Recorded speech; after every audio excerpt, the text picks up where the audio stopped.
Welcome to Cyberpunk Red, Dark Skies. This is Series 6.1, entitled Shot in the Dark. There wasn't really much of a last session, but this is a continuation of the Patreon game we had on Saturday. It's also a continuation of the Cyberpunk Red series that we ran for a good block of last year, and with some of the same people who are present, and some others.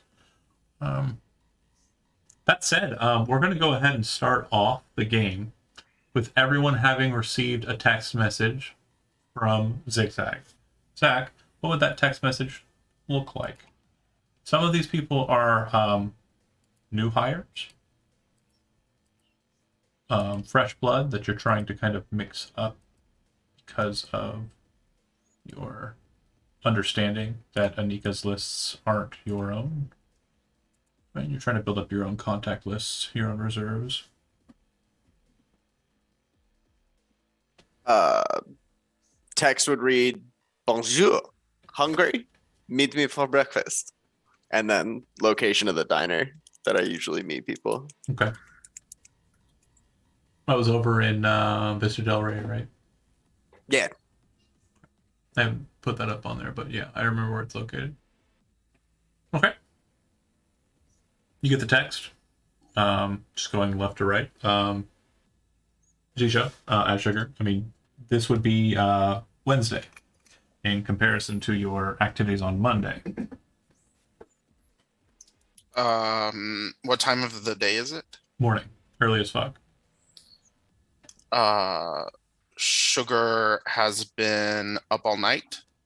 She is in her small kind of hidey hole apartment, and she's just kind of been working on hacking like some little hard drive that she got her hands on a couple of weeks back. Nothing huge, but she's kind of like, oh man, after working all night, she's just exhausted and she's getting ready to take a little nap. And she reads the text message. Okay, boss is calling. She's, kind of goes to the sink, throws water on her face, and gets ready to go.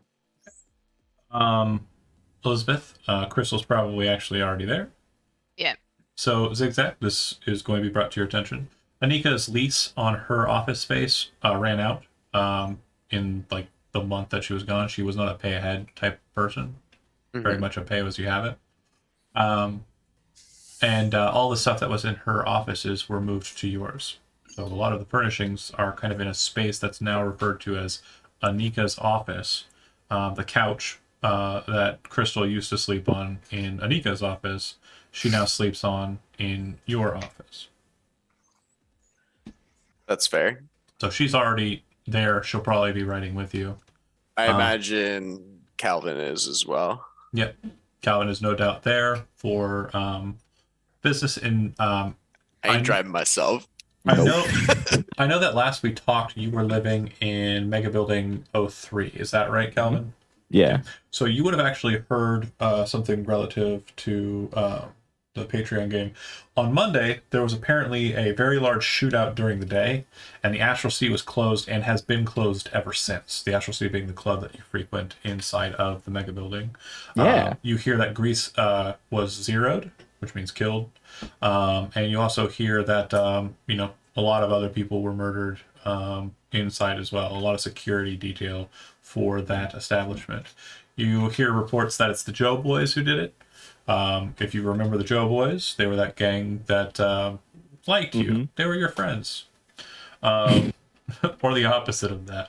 But yeah, that being said, you have the AV4 powered up, ready to move the man. And yeah, great. Magpie, you are going to go last, just so you kind of have an understanding of the people who are already here, and what their kind of morning routine is. Then we're going to discuss you a bit in detail.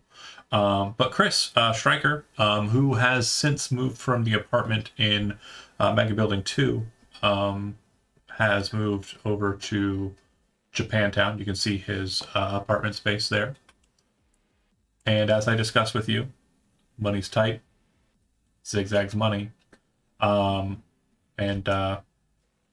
your home setting, your home environment is as we discussed. So what would you like to do as you get ready for the day? I think is this in response to the text that we received? Mhm.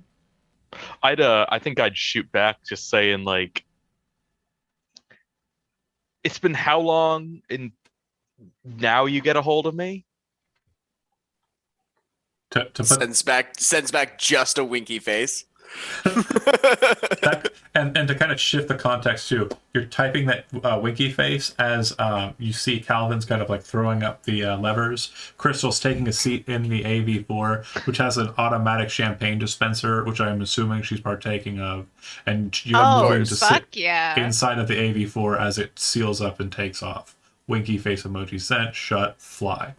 Okay. Sorry, I don't think you recall the style upgrade that Zigzag has afforded in. Oh yeah, I completely did not remember that. Yeah. She is, Welcome she's to a like, bit of luxury. ooh, upgrade. Huge luxury. So Magpie, Icarus on the opposite side of that spectrum is very much not the upper crust of Night City. We don't know much about Icarus, but looking at your character sheet, I want to say that you had, what was it? What was your lifestyle?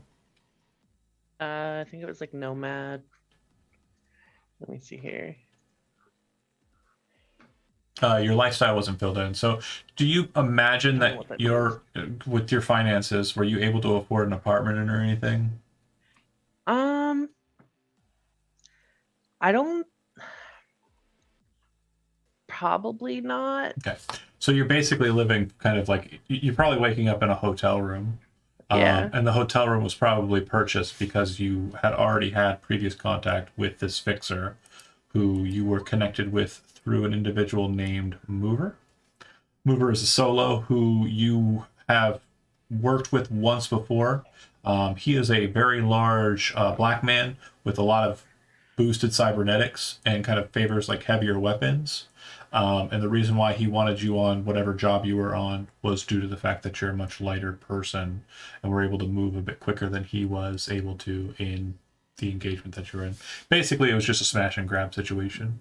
But that was a couple weeks ago, and he gave you Zigzag's contact information, told you to be at this hotel waiting for his contact, and a text message comes to your agent, which is basically what Cyberpunk World calls a cell phone. And it is as Zach had explained it.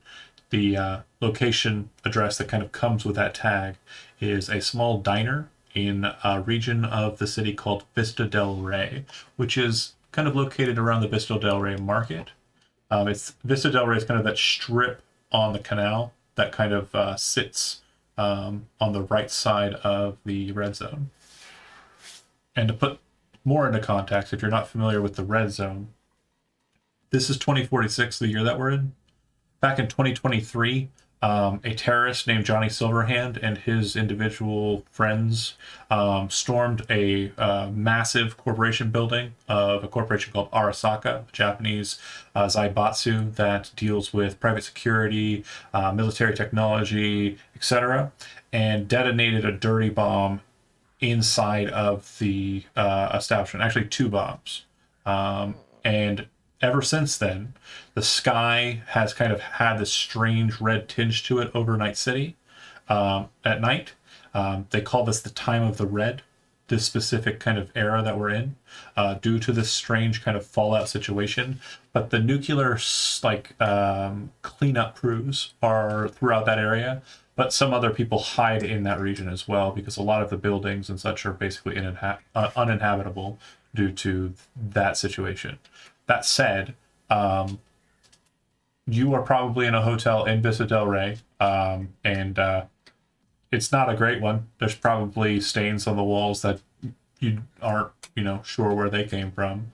The carpet probably has like different, color patternings to it.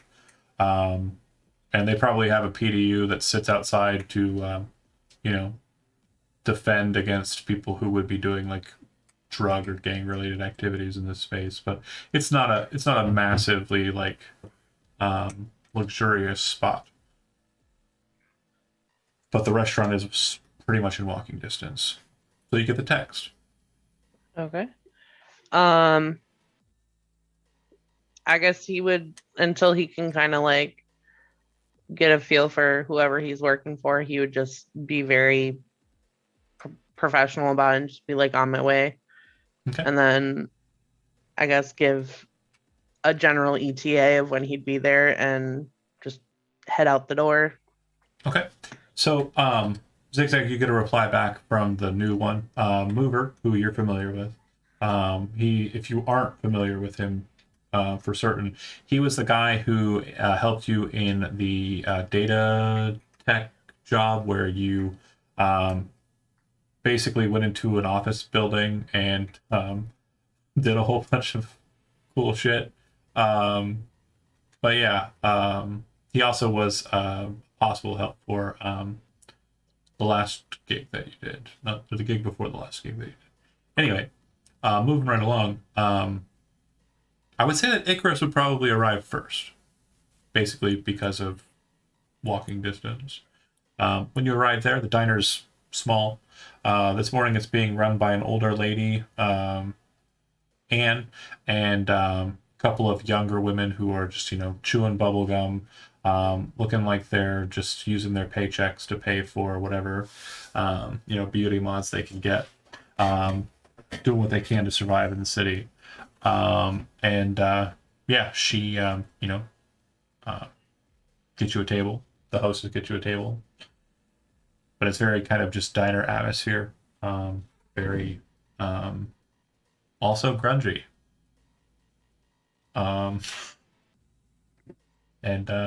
You look at the menu and pretty much typical diner fare, except that, again, in Night City, none of it's real. It's all synth shit. So most of this is either going to be kibble or like really poor pre-pack.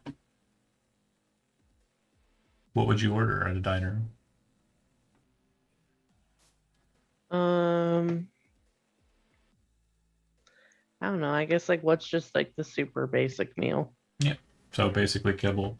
That's fine. They serve you up a plate, but before you get served the food, at that point I would say that Stryker, not so much in walking distance, would have to ride his bike. Sugar, where did you suppose your apartment was located, by the way? We initially talked about the Glen. Yep. But that's where is that far? It's not too bad. The Glen is right south of the it was Zeta Tech, not Data Tech. I'm dumb. That was the office building they had fun at. But anyways, that works. So not a too far a stretch. Do you have a vehicle, Sugar? Sugar would be using public transit. Public transportation is pretty good. Of course, there's all sorts of things that can happen in the public rail and public, transportation. Like, some crazy psychopath blowing up a portion of the rail and dropping an entire subway car system Who the hell would do that? into a Militech factory building. I don't know who would do that, but it has happened. Crazy. Psychopaths. Moving right along. It was Zach, though. Zach did do that. It was So you would head out that way. You'd probably arrive last, I would think, based on that. Odette got the text and replies, "I'm busy. Sorry. You'll have to catch me up later." Important shit. And I assume she would send like a gruesome pic of something that she's handling surgically. Mm-hmm. She seems like the type that would break HIPAA.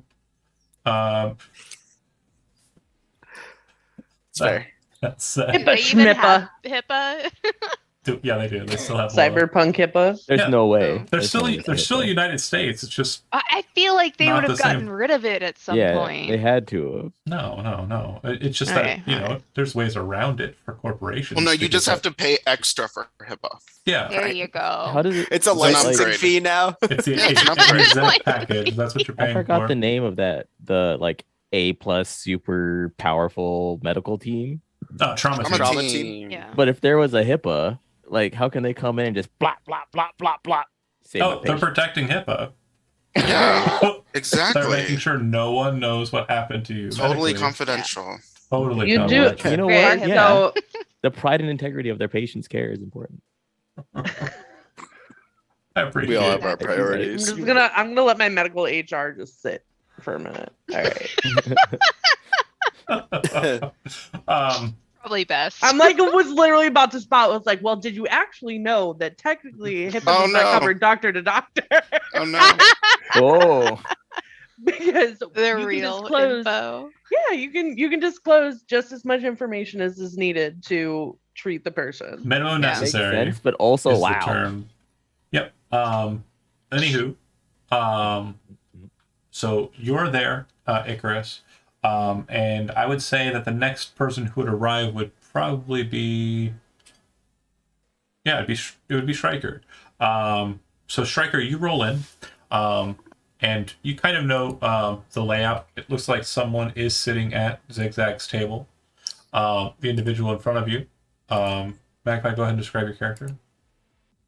So he is probably like average height, medium build, and like probably more like olive tone skin, like a little bit on the darker side, dark hair, shaved on the sides with like little swoopy designs.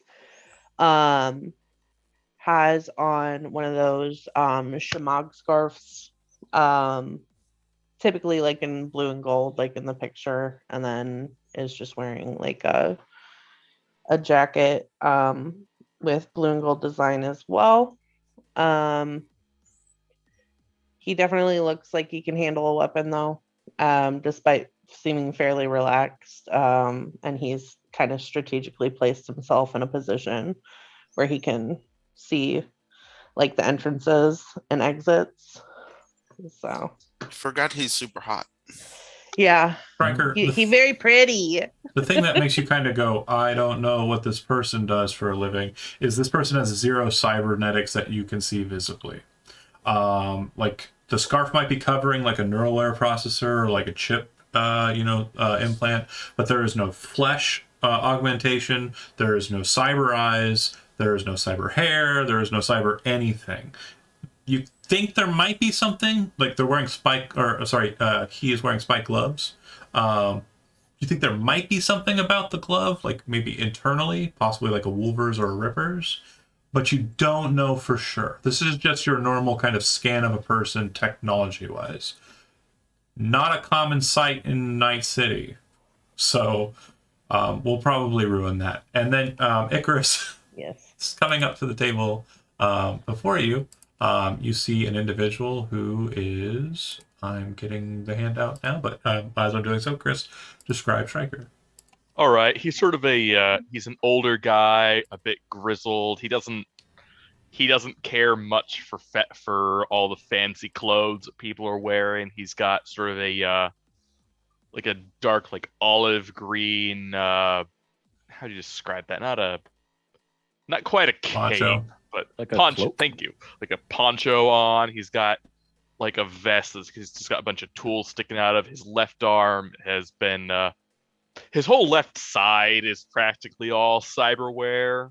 Like his left arm is his left eye is a cybernetic eye. He carries a shotgun by his side. He's got like dark hair with a bit of pepper. He looks like he's been through some shit and he's kind of tired of it.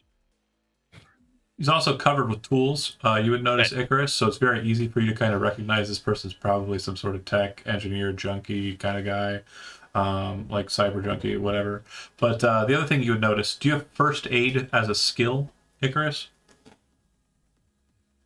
Like trained? It would be under tech.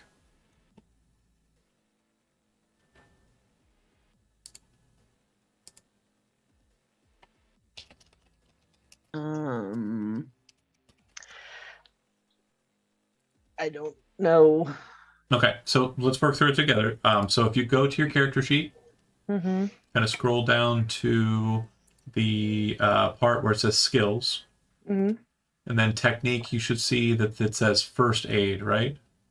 Now, if you click on edit, it'll bring up and show you that you have a level 4 in first aid. Okay. Okay. So just having that skill trained, I'm not going to make you roll it or anything, but what you would know is that the left hand favored cybernetics, the slight traumatization to the flesh, which you can see has been kind of, augmented slightly, but not perfectly. You would tell that these cybernetics are not just for normal placement, they are more to kind of substitute. They're replacements for trauma. He's been through some shit, is the basic motto or the moral of this lesson. Okay. You hear a sound outside, which isn't uncommon in Night City. Some people do like riding lower than they should when it comes to aerodyne vehicles or AVs.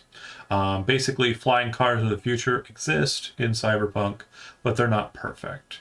And this one is being driven by a crazy person. So,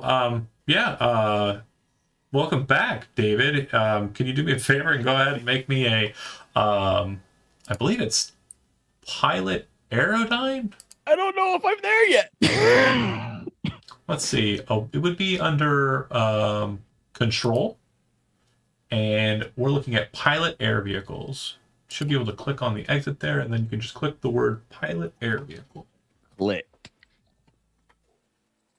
You clicked it a lot of times. Oh, I'm sorry. It wasn't beeping at me. Oh, It's not going to beep at you. We're going to go with the first one. I'm so sorry.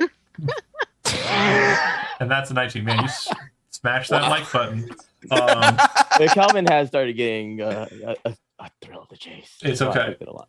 Okay, so when you are piloting this thing, the thing you notice immediately is that this is a marketplace. There really isn't a space to park an aerodyne. And you haven't really been here with the aerodyne before. It's not something Zigzag has actually requested. So you do see that there's like a basketball court nearby. It does look like some kids are near it, but they're not playing currently. And with that 19, you're able to land that aerodyne right on the basketball court. Can I do like a spin on the way down just to give the kids a little show? Yeah, absolutely. And when it parks and then cracks, I assume Crystal would be coming out first. Yeah. Yep. Kids look like they're somewhere in their teens. They're probably not a harm to anybody. You do see there are some local gangers nearby, look like Valentinos, but they don't seem to care. Like they're not moving in on you or like, making any moves, probably because of connections. It's almost as if they recognize Zigzag, his aerodyne, and the like. That makes sense. But Crystal leads the way. Calvin, you power it down, lock it up, and you three exit the AV and head towards the diner. As you two are kind of now sitting at the same table, I would assume, Stryker. Yeah. The two of you kind of have a moment to exchange words, if you'd like.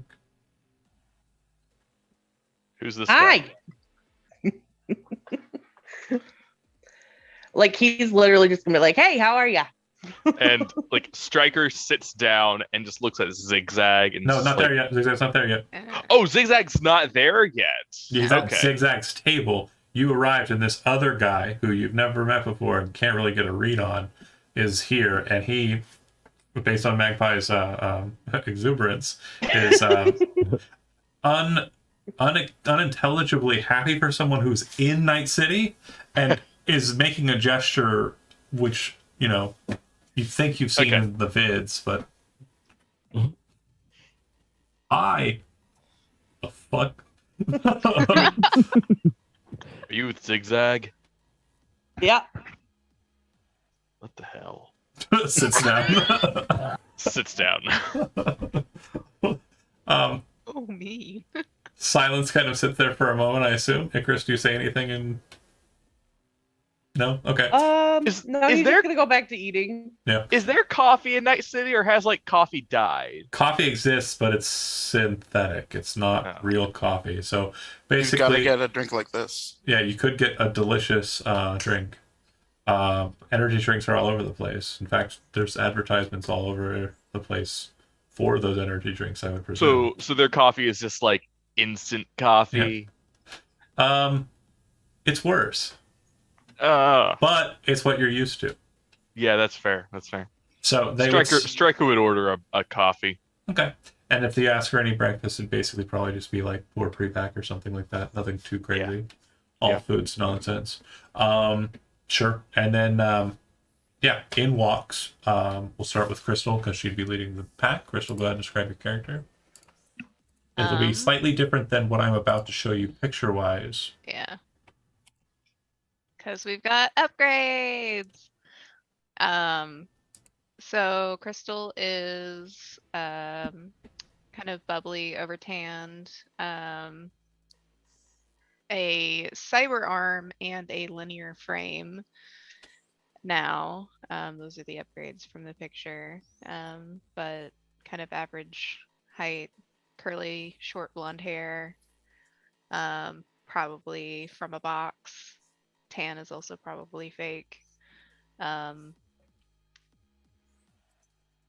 Dress comfy. Probably probably like comfy shorts. Yeah. Yeah. Just so you're aware of what a linear frame is, in case you're not, are you familiar with the movie Elysium? Mm-hmm. Are you familiar with the movie? Elysium is a pretty good representation. The suits that make them stronger. It's not a suit. It's just kind of like a webbing, like an exoskeleton that makes you capable of lifting more. And hers is a Sigma pattern, so it's kind of like hard bolted into points on the body, specifically the cyber arm, and it seems that it's jacked into her neural link processors in her neck. But yeah, she And walks in. it's painted pink. I'm assuming you're brandishing Yes. a weapon. Which weapon did you bring in? Just the assault rifle? Probably, yeah. Something simple, something light. Yeah. Okay, so very much like the picture. So Militech Yeah. Ronin. Looks like it's been done up, painted. Probably got a lot more notches than that picture does. Yeah. Cool. And then right behind her would be the man of the hour, Zigzag. Go ahead and describe your character. Zigzag is on the smaller side, slightly below average height, kind of, but very bright suit that almost shimmers as like the light kind of catches it when he steps in the door, and very bright chromatic, or like not prismatic is the word I'm looking for, pattern to the hair, where it's all very cool dark colors. Immediately off the bat, you would notice he has cyber eyes, bunch of cybernetic upgrades, including a cybernetic hand, and he wouldn't be armed, wouldn't have any sort of equipment visible at the very least. Do you have the Malorian on you? It is, but I Hey, have Chris. a Oh, it's oh, sorry, it's in the pop up. Never mind. I have it in a pop-up slot. You can't see it at all because it's in my pop-up in my cybernetic arm. Yeah, I was gonna say if it's strapped, no one's missing that thing. Yeah. I don't have it out now. No There worries. are other places for it, but I feel like this establishment has asked me more than once to keep it away. More than I've learned once. my lesson. Um, And he's definitely got a cigarette hanging out of his mouth. Looks like he, for those of you who have seen him in the past, he looks like similar to how you left him if he hadn't slept well for a month. He's got that hard, I've been up a lot of nights making a lot of phone calls and talking to a lot of people and Calvin, dealing with a lot of shit. the reason for this is known to you, as it's known to Crystal, and slightly known to Sugar. You would know the reason that's the case is Anika went missing about a month and a half ago, 2 months ago. She's just gone. And a part of that was Greece was responsible for that shit. You know that tangentially the things that happened at Mega Building 3 at the Astral Sea were Zigzag's fault. Zigzag actually called the Joe Boys and got them to kill him. So Zigzag basically Game of Thrones that motherfucker, has his internal agent back home, or possibly with him here, depending on his call there, and also sold his body, or allowed his body to be sold by Tark, the Ripper Doc, who was played by Dan. I think you've met him in character, maybe or maybe not. But Oh no. point is being the driver, you've overheard some conversation. I'm sure that Crystal and Zigzag were talking a little bit about it on the way here, but I just want to make sure you're not in the dark. That's why regarding- Anika had to leave town. She She never made it. apparently got boosted. Maybe. Yeah. So that's what we're going to continue on through here. But let's not get too far astray. Right behind Zigzag is Zigzag's driver, Calvin, who's probably similarly dressed to the above. And go ahead with your description, David. This is Calvin Gibson. This is his regular wear. He doesn't really know what to do with clothes. If you are familiar with it, if you're familiar with nomads or your character's familiar with nomads, you will recognize the symbol on the star symbol on his belt. He's from the Gibson family.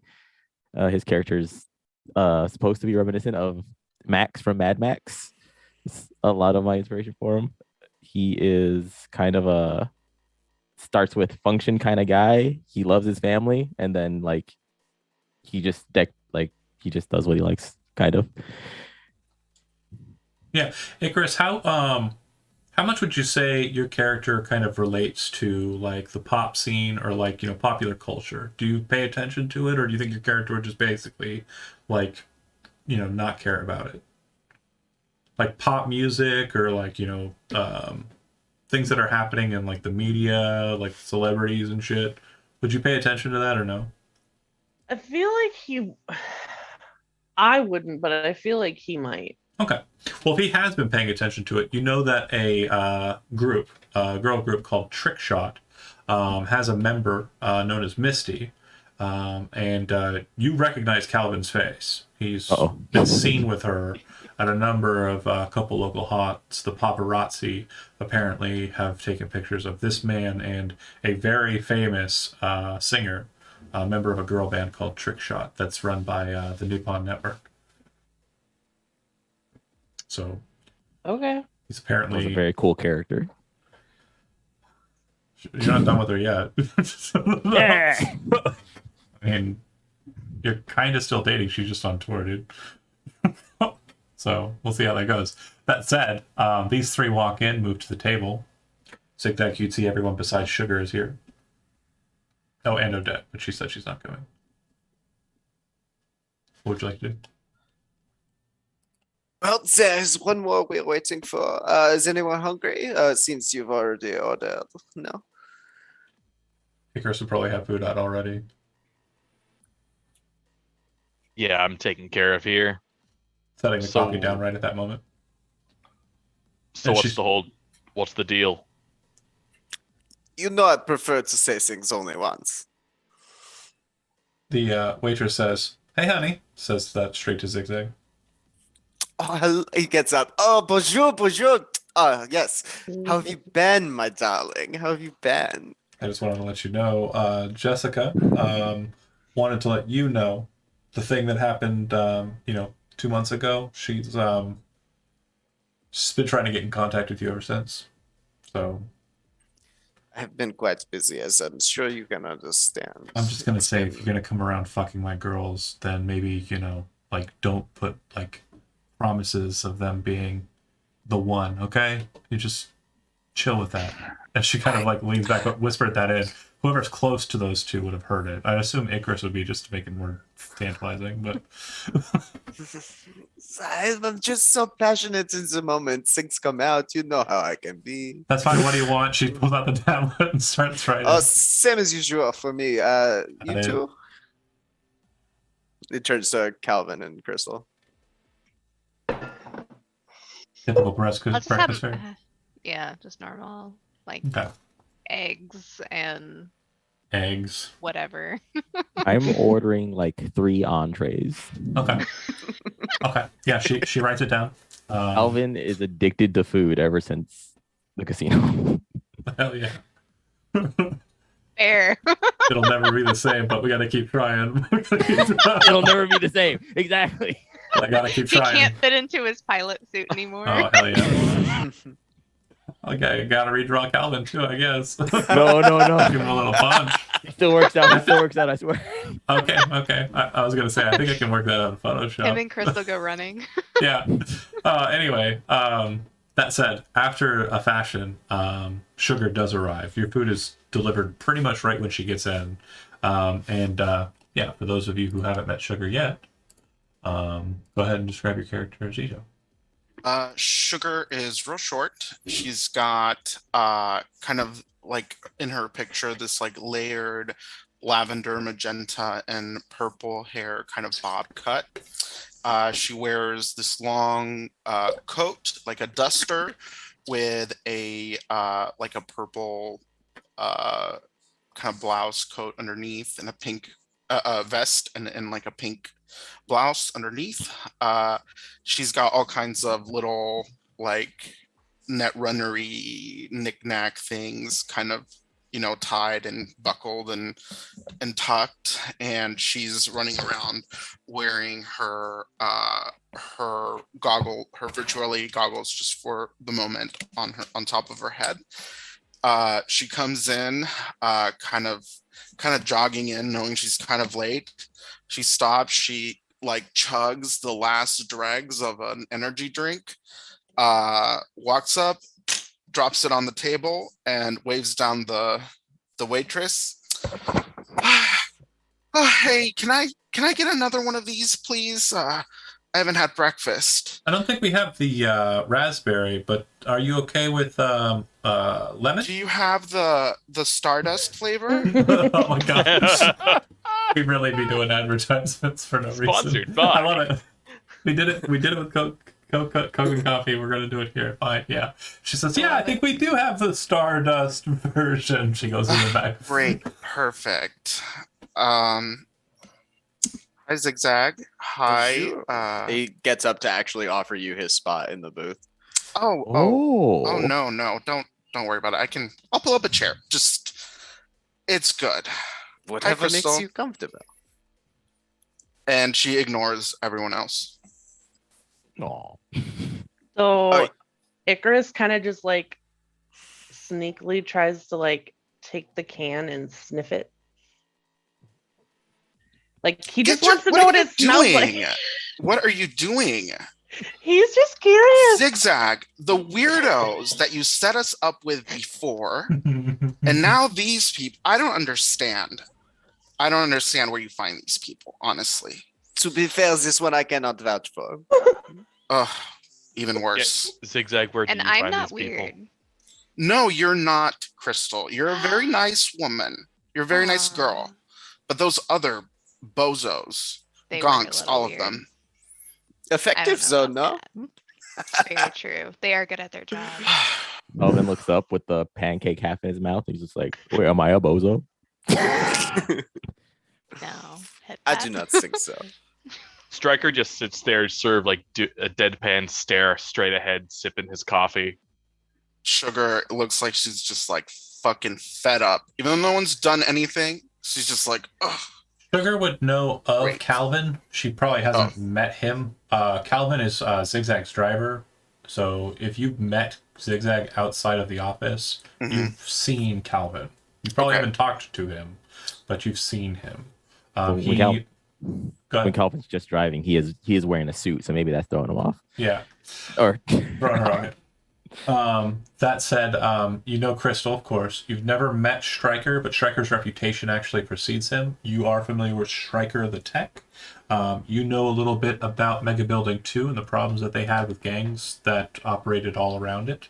And apparently Stryker actually caused Mega Building 2 to become one of the safest places to live in Night City when he installed PDUs and other defense units at a specific floor to stop gang activity from coming up to people's apartments and manned the defenses for the better part of like a year. That's iconic. Yeah, he is a bit famous to people who pay attention to like the city, which I assume you would. So I do know him. You know of him, yeah. I mean, I recognize him from seeing him. Yeah. The salted pepper kind of look, the gentleman definitely doesn't, he's very recognizable. And then, I would say Odette's not here. Crystal, you don't know who this guy is who's smelling your drink. Little rando. And you, of course, know Zigzag. Okay. Table's yours. Sugar is still going to pretend she doesn't recognize Stryker. Perfectly fair. Stryker, give me a human perception, then. Human perception. These new character sheets are funky. Yeah, they're a little different, but once we get used to them, They look they are Like better. they're easier to use. I assume it's social. They are, There we yeah. are. As long as you don't click What- on them a million times. What'd you get? 17? 17. This netrunner that you've never met before, you assume she's a netrunner because of the virtuality goggles. Not many other people wear those. She is giving you looks like she kind of does one of these and like double takes, but you're pretty sure she just recognizes you. This is not an uncommon experience for you, but you just kind of like don't make a big deal about it. I'm Unless just you gonna want keep. to. I'm just gonna keep sipping my coffee. Yep. Striker prefers to go unrecognized when he's out. Yeah. Okay. Moving right along. I'm leaving the table to you. Everything that you asked for service-wise has been delivered.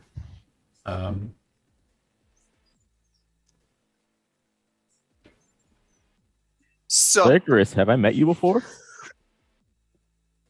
I haven't, right? I do not believe any of you are familiar with Icarus. He is new to Night City, no? Been in and out. I see. Well, this will be taking the training wheels off. I have a simple but let's say not easy job for you to execute. You are all familiar with Anika, no? Yes. Icarus, Yeah, where's she been? here comes the interesting factor. You stated in your background and also your cultural origins that you have a Middle Eastern origin point, correct? Yeah. So does Anika. Ooh. She's your cousin. Oh. Oh, baby. First cousin. You know that her aunt, your aunt and uncle, her parents, died a long, long time ago. Before coming out to Night City, they were New York based, and Anika was basically a teenager when she came to Night City and has built a bit of empire for herself. And every so often, you would get an email or a text from her saying, "Come out to Night City. I got work for you here." And so you've been in and out of Night City, and the reason why that is the case is because the work you've been getting was through that. The job that you had with Mover was originally something Anika had set up for you that just kept getting pushed back. And when you finally came out to do it, Mover was ready to go through with it, even though you didn't have the actual Anika telling you to do it. Mover said that the job was being run by Zigzag. Zigzag was closing her accounts. Okay. I don't know that he would. Is that something that would be known? No, it's just something No. that you are aware Okay. of. Okay. Yeah, I don't think that's something he'd shared just yet. So he lets that moment hang in the air for a minute. Okay. Now, as you are aware, I have been spending the last few weeks gathering leads towards her disappearance. I am not sure, Striker, where she has gone. It's rather upsetting that she has disappeared in this manner. So, the most important lead I have been able to acquire. She has an agent. Her agent that is not connected to her, as you are aware, has been pinged in the old city center. It's close to the eastern side, where the medical companies were mainly located. I need you to come with me to receive this agent. I would like it done sooner rather than later. I believe we have the team necessary to extract this agent. Do you have any questions? The data that we pulled the other night, is there any is any of Is what Galban was able to extract from it, as Got it. well as a few other things that I'm happy to discuss with you later, Sugar. okay, understood. Sounds pretty straightforward.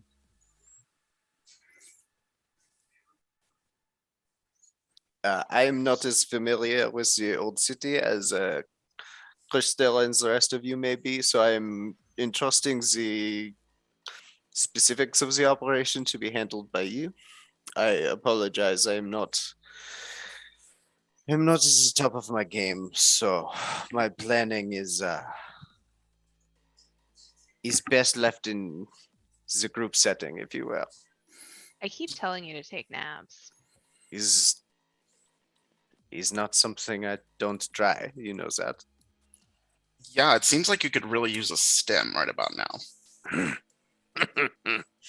They are not working as well as they used to. Too many. You, So, with that being said, I suppose the floor is yours. Do you need any equipment, any sort of items acquired? How are your? I spent some time in Striker since we've spoken. Do you have any? How have you been holding down with your equipment load? As he's asking that question, you can notice Zigzag become slightly distracted. The reason why he is being distracted, Zach, is you see in your Chiron that you're getting a text message. So you're seeing this through your cyber eye. Yep. You kind of do a quick tap and like look at it, and you can see that the text is coming in from Anika. He completely zones out of the conversation. It's 100% in his agent. But he left the question off to Striker. Striker just says, "How much are you paying?" You know, especially these days, I can't really work for charity. He seems to blank out. So then you're talking to a clean slate right now. So Zigzag, you open the text. The text says, "Call this number," and there's a number listed. Zigzag, without saying anything, gets up, lights a cigarette, and walks out the front of the diner to make the call. Which Striker would know is uncharacteristic of Zigzag. Typically, talking money is not something he shies away from. So you know that something must be going on. You would recognize the gestures for him messing with his phone. Okay. I'm just like, all right then. You call it. Mm-hmm. Step outside into the night city air, and take a nice breathe in of the little bit of ocean canal you can kind of get, and like mostly smog. You punch in the phone number, call it. It rings. Rings again.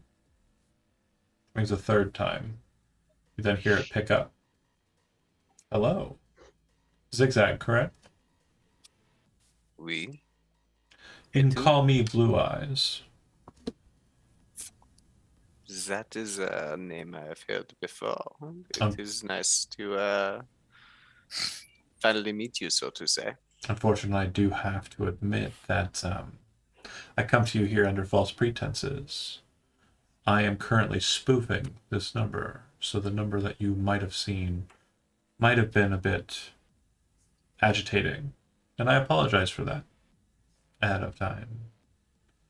I do want to let you know that through contacting you this way, I have been able to ping the exact location of the device and also its source connections.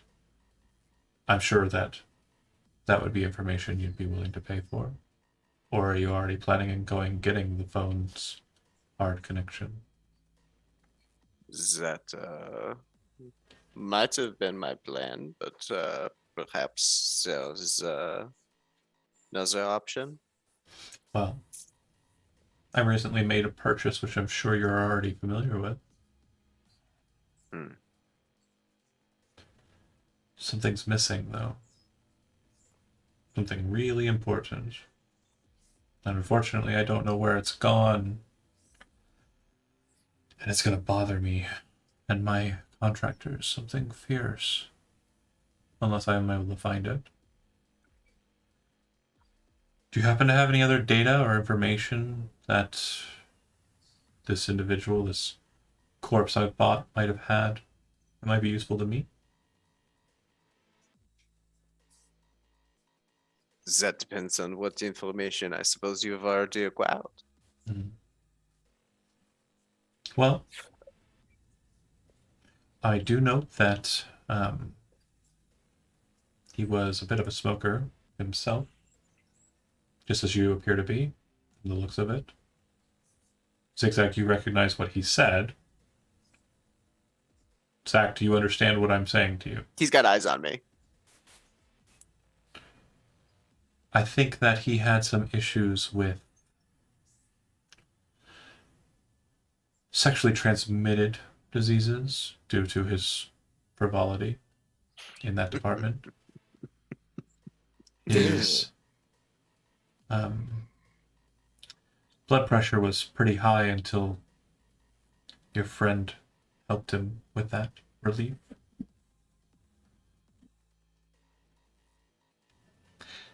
The information I'm seeking is very, very classified, though, Mr. Zigzag. I am not really currently willing to explain what I'm looking for. Was there anything else about this individual, anything at all, at the Astral Sea that you took with you that I might be interested in? I believe there may be one or two things, yes. I'll act in good faith since it does seem like we are currently at an impasse.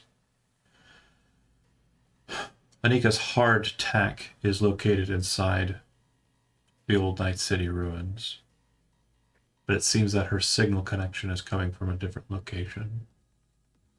She appears to be located outside of Night City, in the wastes to the east. Your friend Gibson might be familiar with the area. I'll send you the coordinates. You'll get them from a different phone number. I prefer a certain level of incognito when I do dealings with individuals I haven't met in person. I'm sure you can agree that personal information is of utmost importance.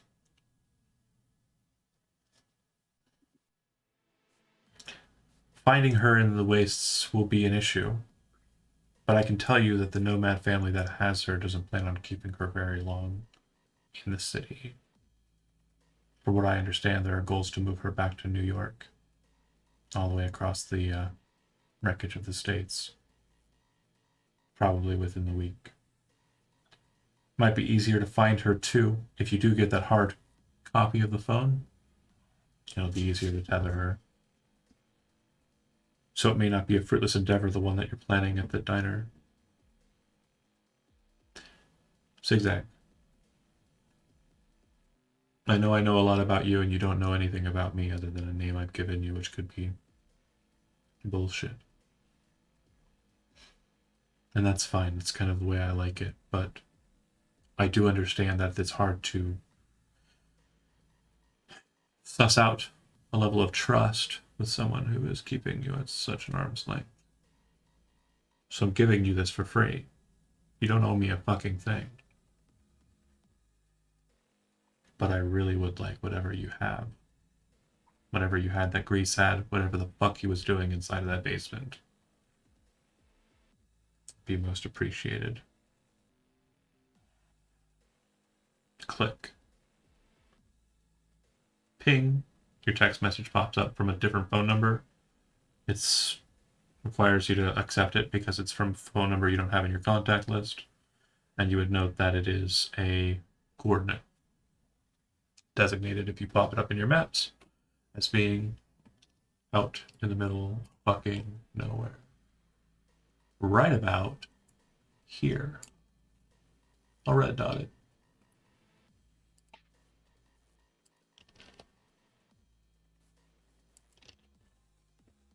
Whoa. Oh. Way the fuck out there.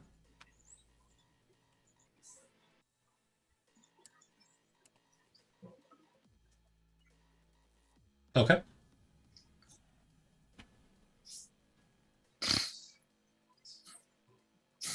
You guys inside are in there for a little while, obviously. So, Zigzag, again, Crystal and Calvin, whatever phone call he just took had to have been real important because he would not have dipped on a meeting for that kind of shit. So, Absolutely. obviously, you don't tail him or anything. Calvin's just eating, Yeah. eyeing the door, trying to be aware of surroundings as much as If possible. anything, you could probably see him through the window just having the conversation, smoking Yeah. a cigarette. You know, he's clearly on his phone. Right.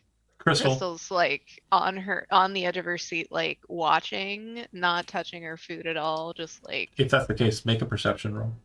okay. Fuck, I just closed my character sheet. I can't. Every time. It's usually the way of it. Right. There it is. Awareness perception. Really good. 20. Really, really good. You can see it's the middle of the morning. It's like mid-morning in Fantasyland. There's the buildings that you're kind of in and around. Like it's kind of like on a higher platform over like ground level, so you kind of had to come upstairs or land on a basketball court above, etc. But there's some buildings across the canalway that are pretty noticeably like kind of positioned to kind of cause shadow during the later portions of the day. Because the light is shining on them at this point, and your buildings are actually causing shadow on the canalway at this juncture, you would note that there seems to be a glint of light reflecting off of one of the buildings in a place where there shouldn't be a little bit of a glint of light. This is what we call sniper flare. So you would know that there appears to be a sniper on the other side of the canalway as the conversation is terminating. That appears to, from your combat awareness, have eyes on Zigzag.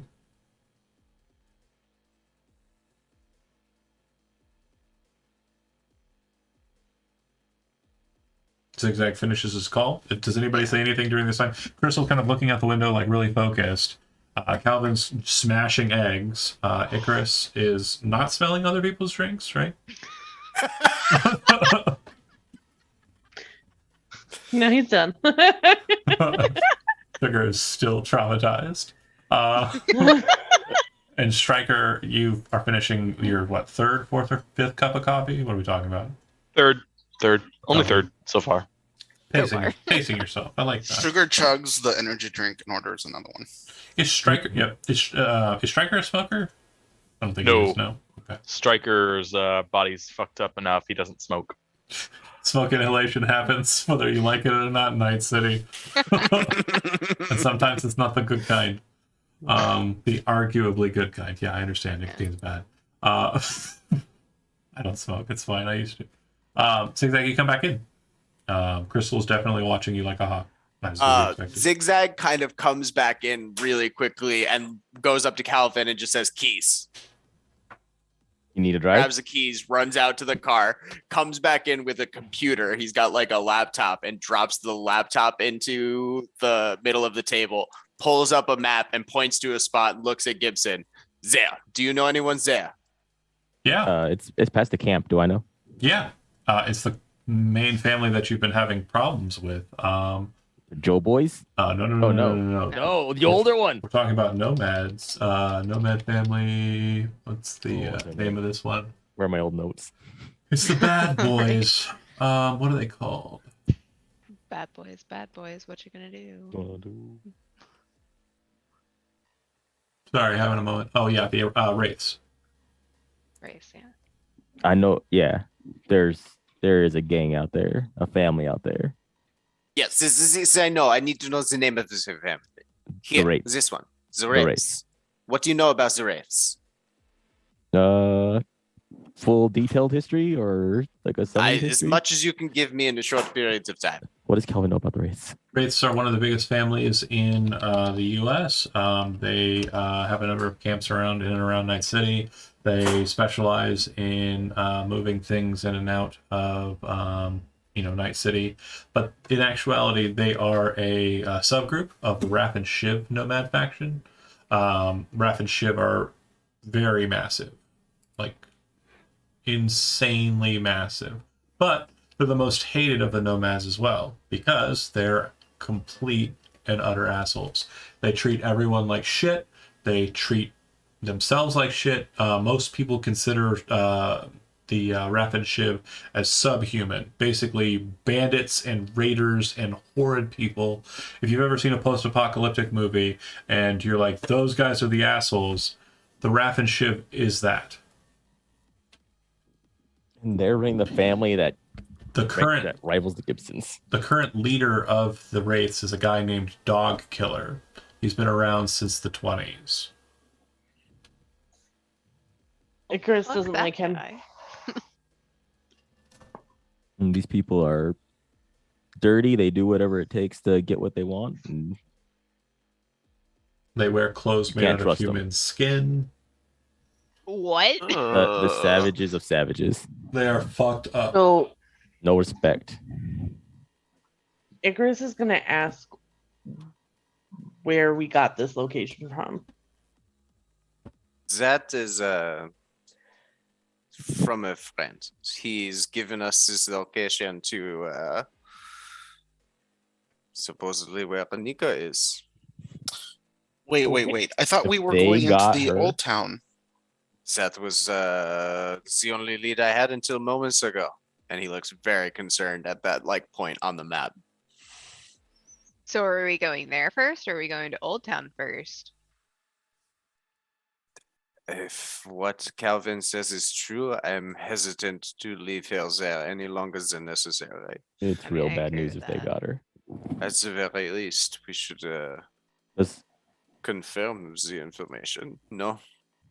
Does Calvin think they're organized enough to kidnap someone, a fixer of Anika's level? Yeah. Oh, for sure. Absolutely possible. And even if they're not the ones who kidnapped her, they could be the ones that were given her to move. Yeah. But Is more Zigzag's thought. Yep, what they're you- nomads. what you would know, Calvin, is that if they did come into Night City and did the job, you would know about it. It would have been some random guy calling you and telling you that the Wraiths took Anika. The Wraiths aren't going to hide the fact that they did a thing. They're going to brag about it. So, like Zigzag has just said, it probably wasn't them that came and did the job, but it is probably more likely that they are the ones that have been given the task of moving her or removing her. Another thing you would know, Calvin, is the AV could fly out that way. You'd need to fuel up first. You'd need a full tank of chew to get out that way, or whatever AV is from. I don't remember exactly. And it basically a one-stop shop. Like you'd fly out there, you'd be able to see what's going on, and then you'd fly back, or you'd be able to stop, get out, do what you need to do, and then leave. But you also know that Wraiths have anti-air weaponry. In fact, like most flights outside of Night City have specific routes which are maintained Around. because if they go over specific Wraith locations or other nomad groups, the ones that are not reputable, like the Gibsons or the Aldecados or what have you, they might get shot down. All right. I would now let Zigzag know if our first move is to go out into Wraith territory. They are equipped with the weaponry to take down our AV. They have the power to take us on land. Like, if we're going in, we got to go in with a plan. Does the AV have any camouflaging capability or no? Yeah. Bright silver. That's what I figured. Can I call like the family and be like, Who you calling? hey, I don't have the family list. Oh wait, I have the old game up. Yep.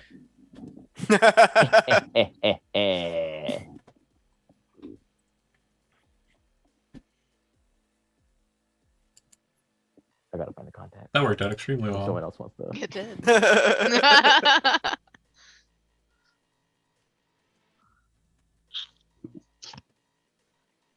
Wait, are they in here still? So, Icarus, you basically just heard a job laid out to you, which sounded like it's basically just a, go into the old Night City, find something, get it out. That sounds easy enough. Now you're hearing word of going into Wraith territory, which again, Wraiths are pretty well known in Night City as being like the main reason no one really goes outside Night City unless you have like a massive amount of munitions. And that's the conversation and how it's shifted. So, I mean, how is Icarus reacting to this? He shoved all of his food in his mouth and literally looks like he's ready to jump out of his chair the second somebody says they're going. Okay. But he knows he doesn't have the resources to really assist, so he's just trying to suss out like who has. So yeah, I guess what I'm more or less asking is think about like the perspective of the character. Like literally what they're describing is a death trap. Yeah. Is that something Icarus would be like, well, I need the money, and also it's an Anika related job, so this is kind of important? Or is he like, So because he has so few family members, it is now Anika money. okay. I would Safety. like for Sugar, who's obviously still looking at Icarus because of can smelling, to go ahead and make a human perception roll.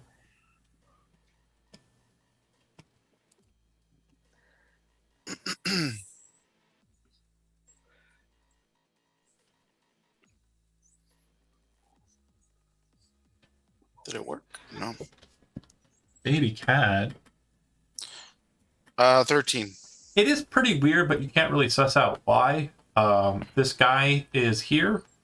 Okay, so Crystal makes sense. Crystal was good friends with Anika. That makes sense. Stryker, based on his question, is here for the money. So depending on how that conversation goes, he may stick around, he may not. Calvin's here because he's also affiliated with Zigzag in a deep way. You're here because you like money, and Zigzag hasn't led you astray so far. But this guy is just a random guy. Like, if this job doesn't sound like it's going to be healthy for you as a character, you'd probably leave, right? This guy seems to be right off the street, too. But he seems like he is very intent and focused and has been paying attention to every word that's being said. So, like, that's what you're kind of getting vibe-wise. Like, there may be something here that you're missing as to why Icarus is here at all. Like, what's this guy's fucking deal? What's this is literally the question that keeps ringing in your head. Can smell it, motherfucker. Yeah, like right now, I mean, Sugar hates a lot of people. Yeah. He's right up on the top of her list Right now, yeah. Smelling that fucking can. Anyway. So Zigzag continuing.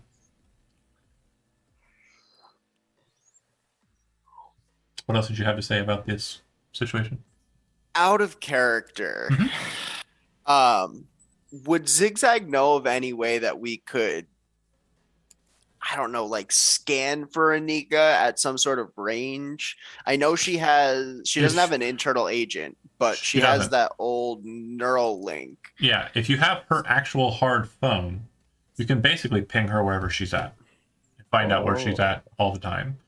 Based on what Blue Eyes said, that's what he did through the spoof that he was using. He was not actually connected to her phone. He was making calls through her phone in a similar way that she's making calls through her phone. So you could get the old phone. Or, currently, here's the gambit, and it's really up to you, Zach, to decide. You can go get the old phone in the old city and then chase her down. Or you can take the information that you've gathered, fly the fuck out there, and try and catch her now. Yeah, I don't need the old phone. I guess I almost want to stop at Gibson's camp and take a different approach in than the AV. If we can borrow a truck or something from your family, I'll fucking pay them. Okay. But like that's I've kind of, by putting this in like your court, it's out in your fields. You have the family out there. He's gonna let you make a call and see if you can get any more information, Calvin. I'm calling Daddy. All right. Daddy Jack. Daddy picks up the phone. Hey, Daddy. If it isn't the prodigal son. I came home a month ago. Yeah. How's your girlfriend? If you fuck that up, I swear to God, I'm putting your head under a goddamn tire, and I'm pressing the gas. You get me? Gotcha. Red. All right. Understood. What do you fucking want? You know Anika? Yeah, I know Anika. Well, she's in some big trouble, and we think the Wraiths got her. Well, she's probably dead. Well, we're hoping for the best out here. All right. Is it possible Wait. to get like? You're not talking about their camp up north of us, are you? Yeah. That shit got splattered a month or two ago. Really? Is this conversation happening at the table or did he step away? Did Calvin step away? I mean, not now. So yeah, I'd assume Calvin's agent's loud enough that you can hear both sides. So yeah, whole camp got fucking glassed, wasted, completely blasted out by Yo, who the fuck was it? The AVs that we saw last month or 2 months ago? 2 months ago. Yeah. Militech. You sure? Yeah. Militech AVs came in. They had drop teams.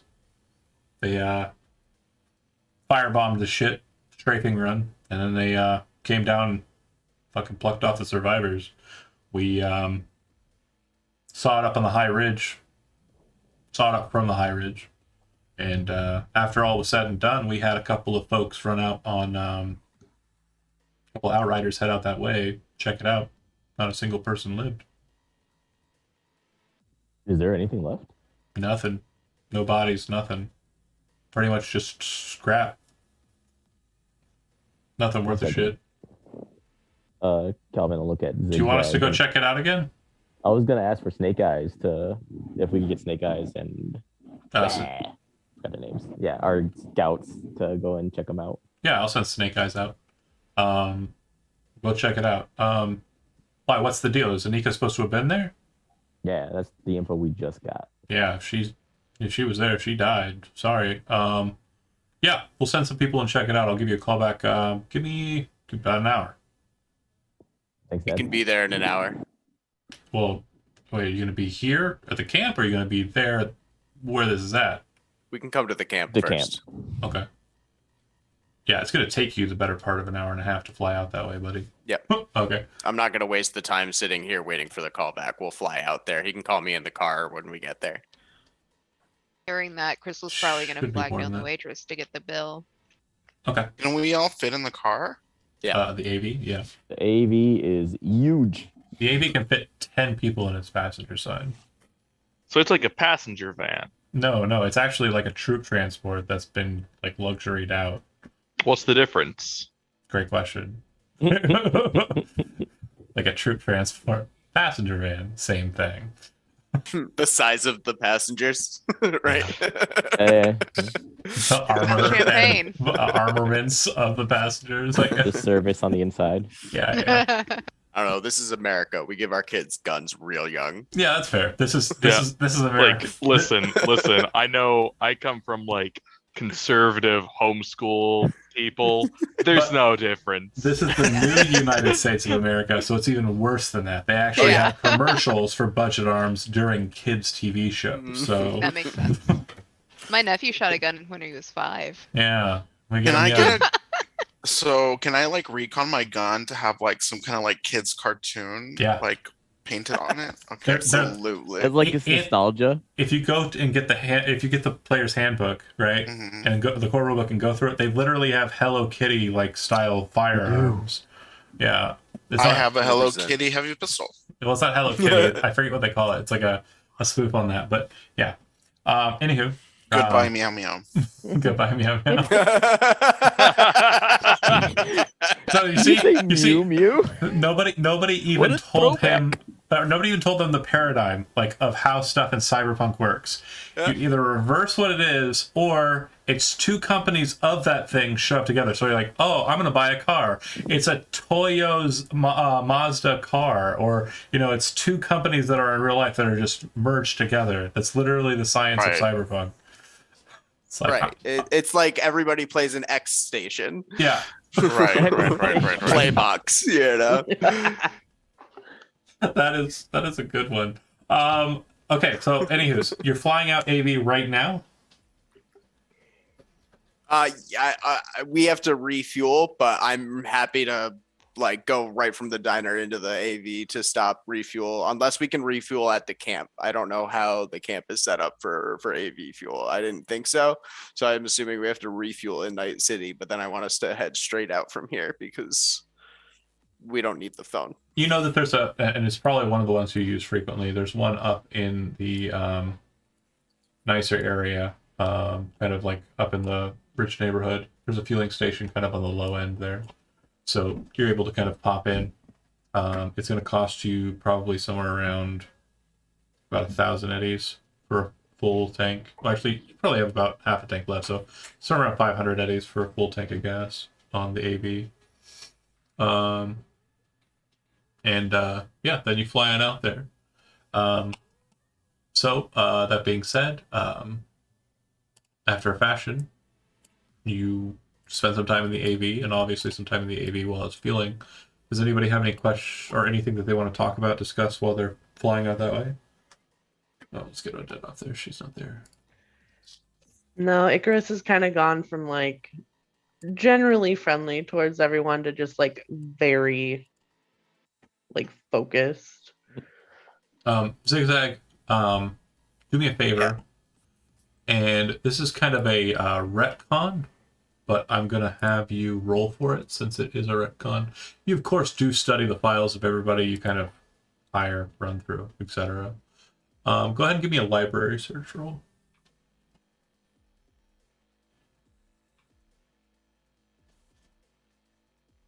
$16.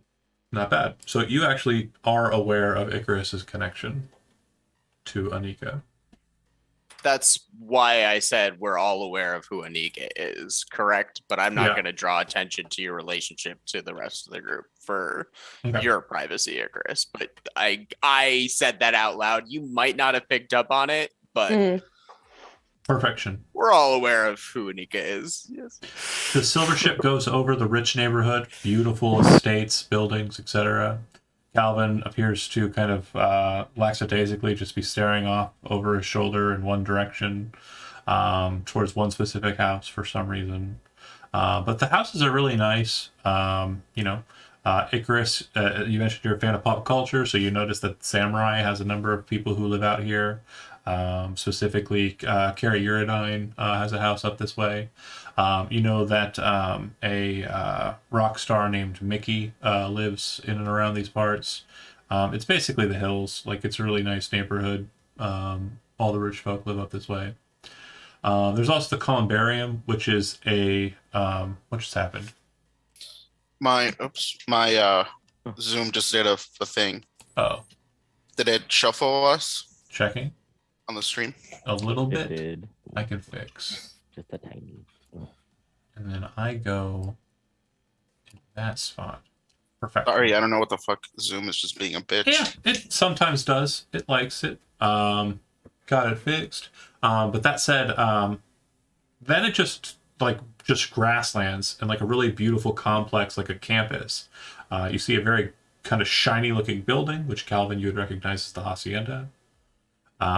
Casino and restaurant, etc. Kind of built into a compound that's well defended. It's the nicest place in the city, or just outside the city. Continuing on a bit, it's completely just desert landscape, wastes, horrid. You pass over a ridge or two, and eventually you come to a point where you slowly descend, knowing that kind of keeping low at this point is best. And As then- we were flying, Zigzag would have tried to have a conversation with Icarus. Go ahead. So he will like shuffle over. I imagine Icarus is like sitting at one of the like spots near a window watching like Mhm. away from everyone else. The others are probably catching up because Stryker hasn't talked to Calvin or whatever. So he pulls Icarus and kind of quietly just to Icarus offers a cigarette, All right. He'll take it. lights it with a lighter that comes out of his mechanical thumb. Yeah. So tell me, you are solo, no? Yeah. I have worked with many different fighters, but there are different things that these fighters do. There are those that shoot, there are those that stab, there are those you want to stand next to because they will protect you, there are those you want to stay away from because they tend to throw things that blow up. But what are you like? The first three. I see. So no specialities is the whole gamut. Yep. And what equipment do you have with you? So he would have his assault rifle with him, probably strapped over his back, Mm-hmm. pistol under his jacket, and then he'll kind of flex his hand a little bit. He does have wolvers, but he Okay. won't engage them. Yeah. So, real quick note, this is actually a point of interest. The assault rifle that Icarus shows to you is one that you are tangentially familiar with, but you're surprised to see on someone in Night City. It's an Arasaka Wa bullpup assault weapon. So it's a nice assault rifle. It's definitely a dated assault rifle. It's been around since the 20s or earlier than the 20s. But it's a very reliable one. And technically it's illegal because Arasaka material is not supposed to be in the city. But it's a weapon you could have gotten at a very cheap price on the streets because people were trying to boost them pretty quickly. The Wolvers look like they're very well done as far as cybernetics go and as far as you can tell quality wise. But yeah, the assault rifle, you know, it's strange, but not, crazy. And I don't know how familiar with weaponry you are, Magpie, but are you familiar with an Enfield? No, not a gun person. It's okay. Me neither. Okay, no, I am, but at the same time, not really. No, I'm thinking the wrong gun. Am I thinking the wrong gun? I don't know if I'm thinking the wrong gun. Bullpup means that you load the gun. The clip is in the back. It's actually in the stock. It'd actually be more like a FAMAS is where my brain actually wants to be. So it kind of, this is not, exactly what it looks like, but I'll post in the Dark Skies General, kind of like an idea of what the frame up looks like.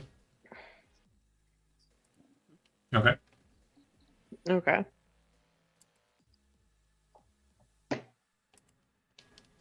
Cool. Continue. Zigzag, give me a human perception roll. I don't think Icarus would care, but I know Zigzag did mean for this to be a quiet situation. Yeah, 18. You can tell Sugar's paying attention. I was trying to be quiet for Icarus's sake. I don't Got it. really care if Sugar hears. Okay, just letting you know. Yeah. Yep. This is good. Since we are sharing, his hand kind of opens up like a transformer and a gun pops into it, and he closes his fist around a fucking Malorian arms that's got his own branded like zigzag on it. Magpie, you as a person are not familiar with the Malorian Arms 3516. Your character is. It's a famous gun. They're very, very rare. Johnny Silverhand, the terrorist I mentioned in kind of the opening bit about the old city and that such, had a Malorian Arms 3516. They're very beautiful. They're very reliable. They always do what they're supposed to do. Very high caliber weapon. Very beautiful gun. And his is custom. Very nice. He like slides it back into his arm. I think I have good hope for you. Yes. Yeah, well, haven't died yet, right? That is one way to look at it. That's all. For what I wanted to say. The AV lands in the Gibson camp, which has definitely come a long way since we last saw it. Last time it was just a bunch of, emptied out basically. trailers that were basically stacked on top of each other. Some supply containers that were just kind of tossed into a defensive wall with turrets and the like. Now it's in a small little canyon space, and some of it's actually built into the walls. Some of those supply containers have been repurposed, now kind of form like ledges They've been kind of lifted up and pushed into like rock spaces as defensive posts. Some of them have cutting outs where you got like little battlements. They see you coming down, and you definitely hear on your ping, Calvin, that you are being tracked by lock-on material, which means that if someone was feeling groggy, your family could kill you right now. Go us. But you're well aware that they know you're coming. Yeah, there's a perfect spot for you to park the AV kind of in the center of the area there as people kind of make clear. And you park the AV, pop it open. Welcome to my real home. It's literally Welcome to my crib. it's literally just a camp in a canyon that's been kind of built out of their tents. But then there are some kind of buildings that look like they've been made out of mostly metal like sheets, or the side paneling of like a trailer. And yeah, I'll take then I'll look at Zigzag and be like, you probably want to go straight to what, like with Daddy's. you know, where would Daddy. the- Based on your arrival time, you would know that Daddy, if he went with the others, isn't here. Where would like the we wouldn't plan things in his house. Where would we play? Like where? Just where out in does the open, like right where Okay. you're at. Yeah. Out of curiosity, it's been 6 months since like I hired Gibson, but it's only been like a month that we've been looking for Anika. And those 5 months, would you have brought me out here and introduced me or no? Probably.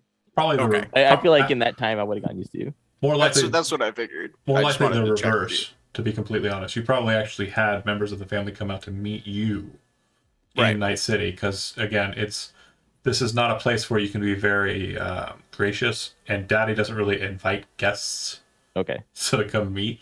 So it's more likely that if there was going to be a meet between Daddy and Zigzag, it would have happened in Night City. Oh yeah, But that's perfectly understandable. the current lead, from what you can tell, just based on placement here, is Guzzler. She's kind of looking over at you, and we haven't talked much about Gwen Harris, aka Guzzler, but she's a woman somewhere in her, she's middle aged. She is not directly related to the actual Gibsons. She is, from what you recall, dating Mark Gibson, aka Sidecar. They're both in procurement. They do with acquisitions of things for the family, etc., and job acquisitions too. She walks over to you, says, "Well, Daddy said it was a fancy fucking ride. What's you waiting for him? They haven't come back yet, hun. It's gonna be a little bit." Oh, that's okay. Like we need the info. Yeah. How's the Go ahead. how's the family been? Oh, we're doing great. Ever since we did those jobs for Biotechnica, we've been having some pretty good times. The Militech situation's got us on edge That was my next question. a couple months ago or whatever. We've never seen them perform such an operation, not since the third. And when she says the third, everyone who's in earshot would know she means the third corporate war, which would have happened in the 20s and ended terminally with Johnny Silverhand's Boom Boom Bam. If that was the fourth one. I don't remember. The corporate war. The last one. There are a lot of them. Sorry. Cyberpunk 2077 maxes my head. I think there's 4 or 5 of them at that point. Go ahead. The current Militech situation is concerning. Oh, for That they sure. would come out this far into the wildlands and then take on the Wraiths, who had strong ties with the city. Absolutely. Yeah. Don't disagree for a second. So, Is there a way? Go ahead. Is there a way we can like see what the scouts are seeing? Not a thing. It's all physical interaction. Yeah, The but, Gibsons. I mean, they do phone calls, but they don't typically do hollow connections out here because the service isn't great. No live streaming. No live streaming. Um, Question: does Militech keep any public records of any operations or anything like that, or would we have to hack into their systems in order to find out? Hack Like, into their systems again. okay, yeah, well, Um, it's more B than A. okay, Yeah. that's fair. I wasn't sure if that might be something we could easily look up with a netrunner, No, not really. if it's the kind of thing we should. That's fair. There might be. I mean, there might have been news about it. So if you have any contacts in like Network News 54, or you have any contacts in like the Nippon Network, News Network, or any other news stations, you might be able to talk to them and like see if you can't get some information about it, because they would have done reporting on it, because it's. I mean, it's not super far outside the city that it would have been unrecognized or unnoticed. But yeah, as you're talking to Guzzler, you do hear the roar of engines off in the distance, and you can tell that the family's on its way back in, probably moving its way through the canyon up to this point. Wait a couple more moments, quiet in silence as the sound grows louder. The canyon seems to reverberate it, and eventually you do see a number of dune buggies kind of roll up. One of them has, two people. One of them's kind of set on what appears to be an autocannon, not too dissimilar from the one on your truck. And they all kind of pop out of their vehicles. The man that kind of immediately takes stride starts walking straight for your group is probably about the same height as Calvin, maybe a little taller gentleman. He appears to be wearing just kind of like a green, shirt with a Gibson star on it. Looks like he's like a grizzled action hero. Like he's seen some shit. Like if you were to take Bruce Willis and Samuel L. Jackson, like fusion them into a person, that's this man. And also throw some cyberware on him. Eddie. And Jack Gibson, aka Daddy, walks straight up to your group. Kind of goes zigzag. Well, got some good news for you folks and some bad news. Sorry you got all dressed up and came all the way out here. Looks like Militech did what they did for a reason. We weren't paying too much attention to their area. Probably should have. Thought they were just going to leave it a waste, but apparently they built a Militech camp out there. Ho, ho, ho. Doesn't look like it's much. Doesn't really look like it's very well staffed. Probably about 12 operatives or so. They didn't catch wind of us, and if they did, then, well, we're probably fucked in the next couple of minutes. But barring that, 12 dudes. A couple of them look like they had pretty decent armor jacks. And looks like some sort of signal system. Like a bouncer or a retreader. What's a bouncer? Bounces signals. Makes it capable of moving data links further out. Out of character, it's like a Wi-Fi extender, but for like full nets.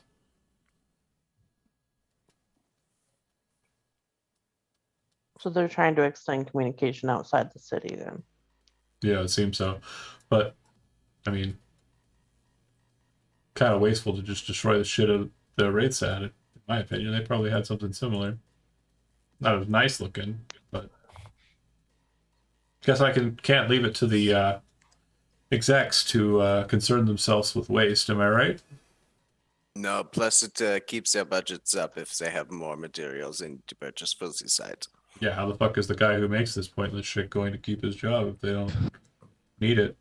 Of course. Blow a few of them up, it gives them something to do, no? Yeah. So, what's the play? You think Anika's Need to there? get in. That is my best guess at the moment with the information I have, yes. Okay. Okay. Looks We over have to get in there. looks over to Calvin. Looks over to the AV. Looks back to you. You didn't bring your fucking truck. I did not bring the truck. I didn't put the auto driving thing in there. Looks I over was at thinking about that the whole time. looks over at Zigzag and says, "You know, what's great about having a really nice truck out here in the middle of nowhere is it's really useful, multifunctional, a lot of purpose. But you flew the AV, huh? City boy. He'll never live it down. Looks over to Zigzag. Don't take any insult. I appreciate what you're doing for him. Looks over to the rest of your group. Walks directly up to Sugar. Looks down at you like he's just kind of Oh my god, the crack eyes. Ah! towering over you. The crack eyes. Kind of looks down at you and says, if they're bouncing, it's probably the case that they've got signal. You need a connection? You want to do anything about it?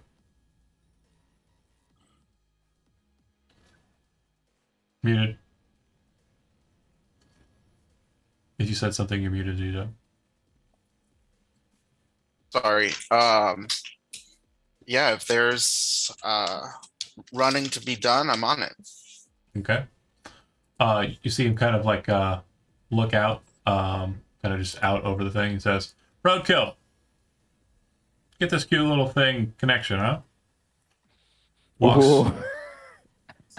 Walks over to Crystal. Hey, girl. Hey. Long time no see. You keep How you my doing, boy in Daddy? line. Always. All right. Keep him out of trouble. Daddy's up. I think we can get you and that hot little ticket of yours up to the ridge there to get a better sight on it. If and you want to ride.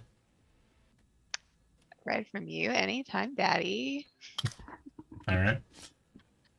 You can see from behind him, there are a couple of the girls who are present, specifically Velma and Nadine. For you, Calvin, that's Braun and Brain, who are both kind of looking at him as he's being flirtatious with everything that is a female in your group. Very annoyedly. And in all honesty, you know he's not serious, but he does have his courteousness. He's that guy. He's that guy. He is him. Yeah, he says, okay, well, we'll take you on up to the ridge and see what we can do. Anybody else want to go for a ride to take a look? I'm going. I'll come along. Sounds good. You see him kind of look at Stryker. I think this is the first time you've met Daddy, right? Yes. You see him kind of size you up. And it doesn't seem like he's like, it doesn't seem like he like dismisses it. It's like he genuinely gives you the full like up and down. And at the end of that, he kind of goes, like he absolute cool guy approval face. Like it's like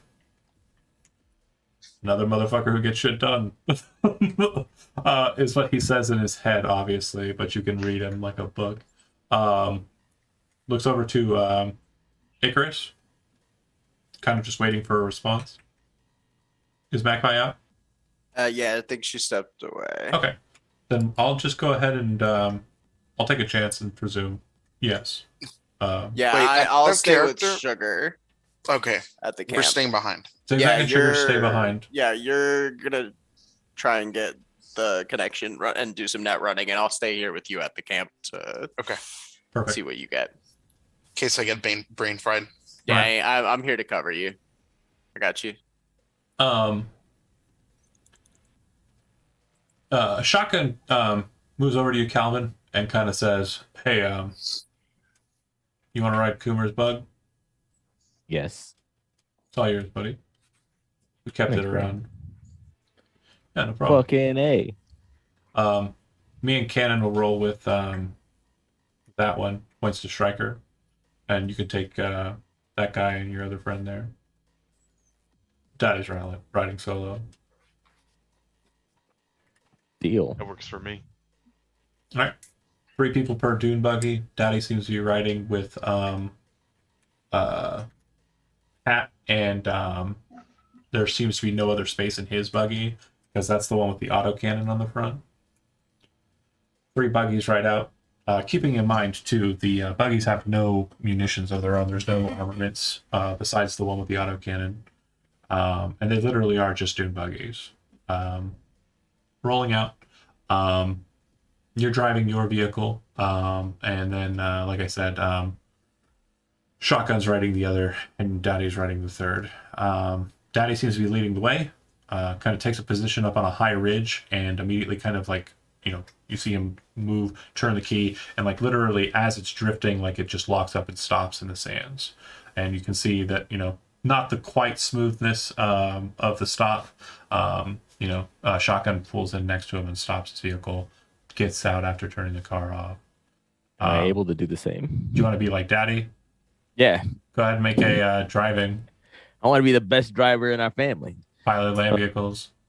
Driving land vehicles. God, I hope you roll it. 18. Yeah, no, this That's is pretty good. This is Nice. fun because Crystal and Icarus. Hold on, Magpie's about to get back on. Okay, so what you missed real quick, Magpie, is you were added to a group that's going to go out and look at the Militech camp. Crystal and you are the solos riding with Calvin, and you're in a dune buggy going across the sands. Calvin, these two aren't paying attention, but you do the exact same move that Daddy did, but you one up him. As it's still moving, dropping, and locking into a stop, you are actually getting out of the seat and stepping out of the vehicle and starting to walk as the dune buggy stops, leaving Crystal and Icarus still in the vehicle, like sitting there with their guns, as you're just like, just. Damn. And Okay. you actually see Daddy kind of like he hears like the move and like sees you walking already. He's like, the fuck? What the fuck? The future. That The death future race is taught me some now. stuff. But you walk on over to a ridge. At a point, you see Daddy drop down to a squat and kind of start crawling in up the ridge. He looks over at Shotgun and kind of like makes a gesture like this, which you would know is stay with the vehicles from family signaling, and then makes a move to Cannon to come up the ridge. And you see Cannon kind of pull a sniper rifle not too dissimilar from what Coomer's was. Look at it, chamber the first round, and then start kind of making his way, crawling up the way. Crystal, Icarus, and Striker. Again, you see the operation acting between them. I'm assuming Calvin drops and starts moving up as well. It's probably not the first time he's ridge crawled. But the three of you, are you staying back with the buggies or moving up to the ridge? Moving up. I'm gonna Yeah, join moving them. up. Okay, Just follow in suit. perfect. Once you kind of get up to the Honestly, that I ridge, can see. about maybe half a mile out from this position or so, you're kind of basically like here ish. You can see that there appears to be a small, pretty much made out of tarpaulin, like wall around what appears to be a complex. The tarpaulin's kind of black in color, and it has the Militech logos on the exterior. It looks like there are a number of kind of battlements that have been kind of built around this makeshift weird wall, kind of like towers. There's about 4 guys up there. They're in Militech heavy armor jacks, so pretty decently armored.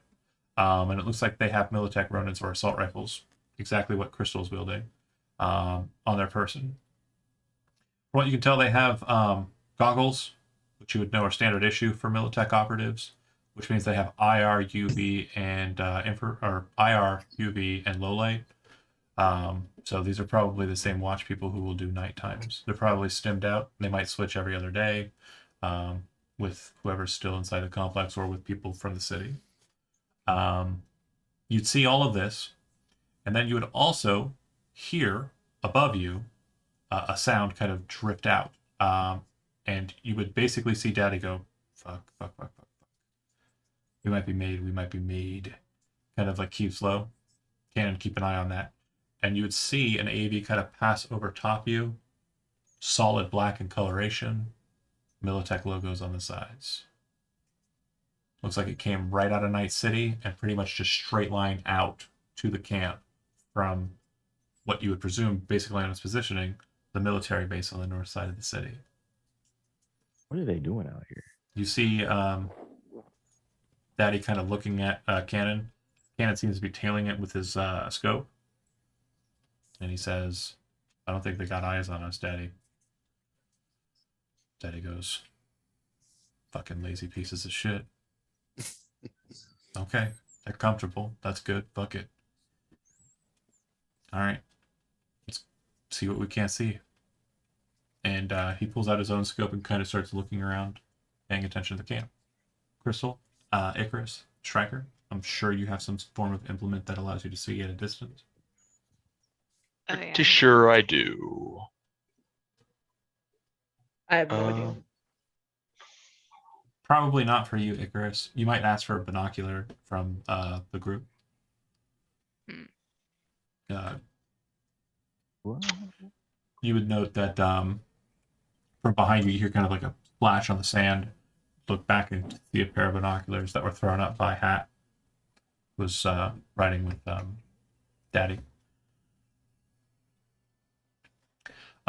You start taking a look at this location, and like I said, you can see the 4 guardsmen, basically 1 tower at each of the corners of the box. It looks like inside of the box from this vantage, you can see that there might be 3 buildings that are in place.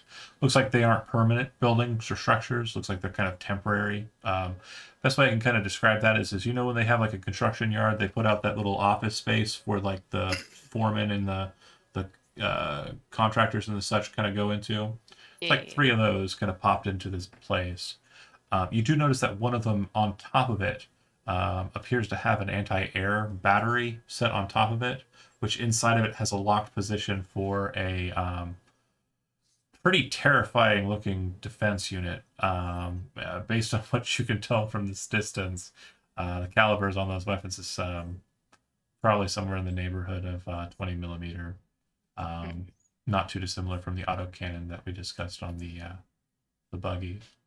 That AV moves right into the center of that camp and descends down into it. Meanwhile, back at camp, Sugar, you're able to connect to the local net here, which isn't very large, as you would expect, in the middle of nowhere. However, there are 4 connections that you seem to be kind of noting in the local net, which are strange, and actually might be something you want to take note of. You have a connection to the local net for the Hacienda, which, as I mentioned, is the casino and restaurant not too far from here. You have a connection to what you are seeing is called the Luck of the Irish. You don't know what this local net is. You're actually confused by it, but it seems to be coming from somewhere around Impala Automatics, which is like the big car company that's up in the rich neighborhoods. It's coming from around there. You don't think it's coming from there because the third one that you find is Impala Automatics, which is, again, cars, robots, other kind of automated kind of services that are kind of built for rich people. It's like a show area, but it's also a factory. And then the last one that you note seems to be just listed as M in the services. Any of those 4 interest you that you'd like to check in on? Yeah, let's check out M. Okay. It's encoded. You're not really interfacing with a data fortress, but go ahead and just make an interface roll just for shits and giggles. I have a worm that allows me that gives me a +2 to try to get into something that's okay. Using the programs. So then we're looking at +2 to your interface here. So 15. hold on. Oh, Bless you. thank Salud. you. Yeah, that came out of nowhere. You're able to connect. Now, what you notice is this net appears to be a replicated net. So what I mean by that is it appears to be a net that is literally just getting its bit information from a different net, which its source connect seems to be coming via satellite, and it looks like it's an NUSA satellite that's bringing in the information, meaning the new United States of America government is putting the information into this duplicated net. The net that it's duplicating appears to be Militech internal nets. And what you're seeing here is it's pretty much just work information for the corporation. It's details on like if you've ever been on a website for like a company, and you can see like the people in the office can type notes about what the executive said, or other bullshit like that. That is literally what you're looking at. But it does look like it has a section that isn't just a duplicate of that net, that's able to be viewed in this space, it Mhm. looks like this section is actually where all of the information regarding this specific place is located. And what you see is there are 8 things registered as prisoner. There are no names, but you can pull up each of the files individually if you would like to. Yeah. Okay. Prisoner Take number them. 1. Individual named Joshua Brightman. Remnant. Not deceased. Salvaged. Materials. Stolen. Cyberpsychosis. Listed. Terminus. And it lists the date, which out of character, Crystal, Calvin would recognize. Joshua Brightman, also known as the Night City Soccer, was a cyber psycho that you killed pretty early on in this process. But apparently, Working full circle. he's still alive, and they have him in this box. It says, registered for prisoner movement, today's date. Designated location of transport, Crystal Palace. What's the Crystal Palace? Crystal Palace is Well, I'm a not there. satellite in space. It's actually like a casino in space. Wow. Do you pull up any other files? Yep. Do you want to Let's do go through 'em. just all of them? Yeah. Okay. Yeah, absolutely. That makes sense. Well, I mean, is Anika any one of those? Well, if you're just going through them all and look only for Anika and not really caring about the rest, I won't go through all the details of them all. Anika is listed as number 8. Okay, let's prioritize Anika. Okay, so you're flipping through. I'll send you the list of the names and information Perfect. if you want to, copy it. That's fine. Mhm. But Anika, it says acquisition, known a sister of Blackhand, taken for questioning, no answers pulled, interrogation, further requirements, and then it lists a long list of processes which you're tangentially kind of familiar with as being some pretty serious shit that fucks with a person's brain. Basically, like brain dance, psychosis, to exact information, brain scan copying, all sorts of stuff that will literally just murder a person, but they might get the information they're wanting. They plan to send her to a location designated as Honolulu. And her transport date is 8 days away. Okay. As I'm net running, can I kind of share what I'm seeing with Zigzag's what do you call it? Chiron? Yeah, you can snap it to his agent. Like snap this information about Anika directly to him. If Zigzag is just hanging with you, it would require a direct connect, but I believe Zigzag has interface plugs, so you're basically like double connected. Okay. He's not technically connected. He's connected to Sugar, and Sugar's connected and is basically keeping herself phantomed.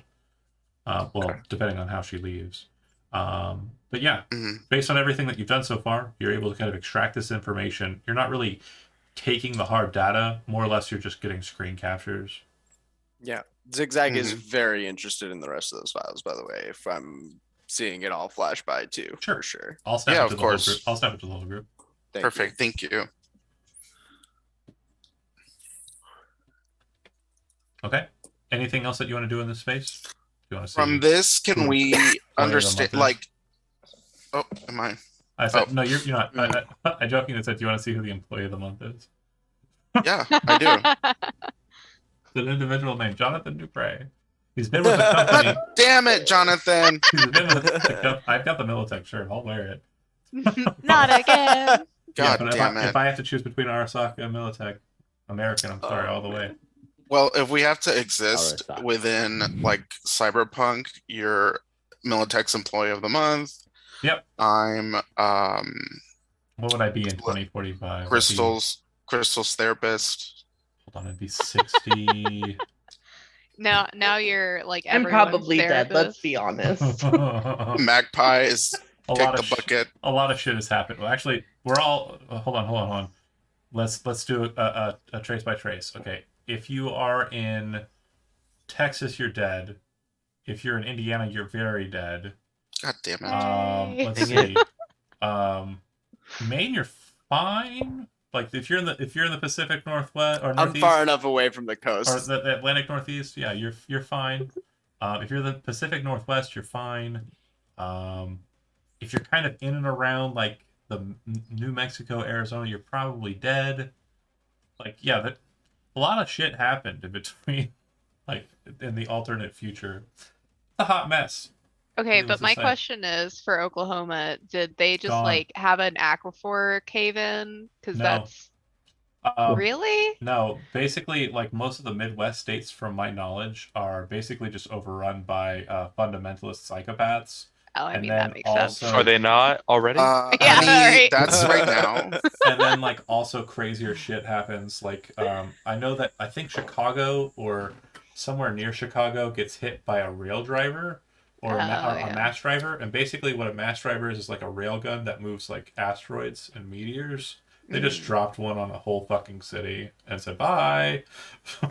Makes sense. We don't like you See, I just anymore. always see Oklahoma just like caving in from all the aquifers that we Sure. had. Mm, No, It's like yeah. one giant water table. If you question Mm-mm. why Oklahoma has so many lakes, that is why. I don't think Oklahoma ever got attacked or had anything of substance happen on it. So like They were just their own ruin. it was just yeah, like people just were It's an awful musical written about it.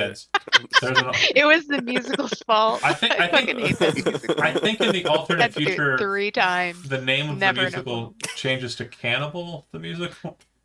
Makes sense. I don't know. It's a horrible place. It's in the Midwest. In I mean- Cyberpunk, it's a horrible place. A lot of shit happens down there. It's I That drove- implies that it's not a horrible place right now. Okay. So I did want to ask, like, so basically we know for a fact from all the information that we've gathered Hmm. that Anika in 8 days will be transported from that place in the desert in the outskirts Correct. to the casino. Correct. No, not the Oh casino. no, to Honolulu. Honolulu. Is it Honolulu or is it literally Honolulu? So you would know that the new United States does still have presence in the Pacific, ocean, specifically like the remnants of Hawaii and the like. Honolulu is basically a military base. Like it would be Got it. the Pearl Harbor of today. Like it's super cyber crazy. I don't know. It's a military base. There. I said it. Okay, got it. So sharing all this, is there anything else of note besides these prisoner files? Nope, seems like that's the only information that's really updatable on this side. Because this is a In like fact, as you're sitting and waiting, sorry. a ping happens, and you would note that there seems to have been a change to file 1. When you go and check it, you say prisoner transfer completed. And we'll snap back to the other side. As you're watching, as I mentioned, the AV drops down. You're looking around. You see the situation. Is there anything that you folks want to do out there? Again, you don't have the intel that I've given to Jizo. Your characters are kind of blind in that regard, but you did see an AV land down there. What can we tell about the camp from here? Like, do they have like a ton of AVs? Like, how mobile? Dave, we are can they? barely hear you. Yeah, you're coming in quiet. There's What? one AV. Yeah, no, you're right on that mic. We should be It's able to hear weird. you just fine. I don't know if you're coming in through that mic though. Double check. Like I was saying though, just the one AV. Looks like it's a transport AV. It does look like it has armaments though, so be wary. There are 4 individuals in the towers, like I mentioned. There are 3 buildings with however many people. According to Daddy's last report, there's somewhere around 12 is what he had stated, the scouts had mentioned. Looks like Cannon is kind of in position, like holding a pretty good lock on the closest one to your group. And Daddy's kind of looking at you like, you're sure she's there?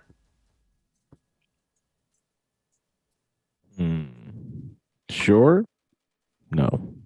That's all the data we got. Well, if they're getting ready to move somebody, then we might have to make a move. I don't want to force you guys to get involved. Militech's already on us. Oh yeah, I don't want to get involved, buddy. But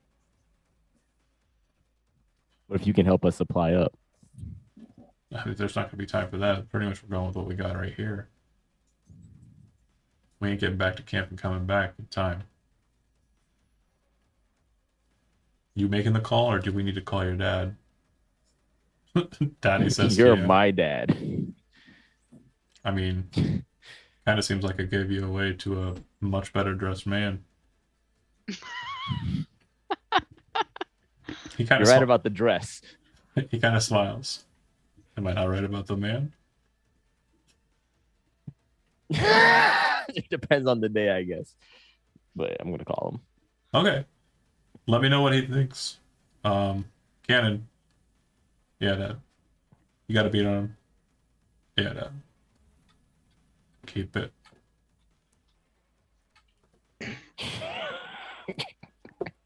So he's gonna call Zigzag. Ring a ding ding. You're connected to the net, but again, it's basically like you're viewing a screen. It's not as sugar dependent. Right. Sugar's pretty locked. Icarus is currently preparing his weapons. Okay. Absolutely. Yeah, a Crystal doing the same. Oh, absolutely. Okay. Did you bring any of the other big guns, or just Probably since we were going somewhere, probably bring the cowboy. Okay. Bring the emergency lipstick. Mm-hmm. Okay. Striker, anything prep wise you want to be doing? I've got my gun out. Oh man, what arms? What arm would I have been wearing? Probably the scanner, the tech scanner. Yeah, I would just have that. So that's not Not super nerd combat. Focused, yeah. That's not my grenade launcher. Literally, Yeah, this is how your day played out. Wow, we're just going for a meeting. Okay, well, I'll go check it out. Oh, great. Crystal. I'm in the middle of the California wastes, staring at a Militech encampment that we're planning to shoot up. Didn't we establish that Crystal and Striker can swap arms? Oh, that's true. Yeah. Oh shit, can we? Yeah. That is correct. You'll have a slightly ding to your frame on one side because hers are very much built for the feminine figure, but yeah, they are compatible when it comes to pop-up mounts. And she shoulder absolutely would have probably brought her grenade launcher Yeah. arm. I mean, honestly, she probably just has them stored in the ATV and put on what she thought she needed. mounts. The AV. I'm just gonna have my shotgun ready, Okay. just in case. Well, if you're going to keep your arms the way you guys are keeping them, great. So much the better. The call comes into Zigzag from Calvin. Bonjour. Hey, Zigzag. What's up? So we're over here at the former Wraith Camp Militech base, and they're making some moves. We just saw an AV come in. We can't see who's moving or what's happening, but As you're saying that sentence, you can see the lights of the Aerodyne out there start to flare up. They're in pre-flight. it looks like they're about to take off. So that's fine. Let them move. This is not Nika. How do you know? We How have do you know? we've entered the network. Shook us in. We've confirmed the target is in there, but it is not moving now. Stay low. Do not be noticed. We? Copy. Calvin. Thank you. Hey, Daddy, get an eye on this, he says, Cannon. And you see him kind of like pass over the scope, just pulling it off of the rifle and handing it over to him. He kind of looks down it and then hands it over to Calvin. Calvin, when you look down it, you can see the last couple of moments as they're loading what appears to be some sort of cryo tube or cryo tank onto it, and you can kind of see into it, and you recognize the person inside it. It's Brightman, the Night City Stalker. Holy shit. And they're putting him on the back of this AV, which looks like more of like a personnel kind of loading AV or like a supply transport AV. They load it up. I passed the scope to Crystal. Daddy says, we were lucky on their flight in, but we weren't. So we may not be lucky on their flight out. If we're not going to go and attack them, we better move the fuck away from here so they don't think we're hanging around. He runs back down, and Hat says, "Don't worry, I got something planned for it, Daddy." And you see him kind of like load these strange-looking devices onto the backs of the dune buggies, and he looks over at the driver, looks over at you, Calvin. You know what to do when they start driving, and you know exactly what it is, but I'm going to explain it once it happens.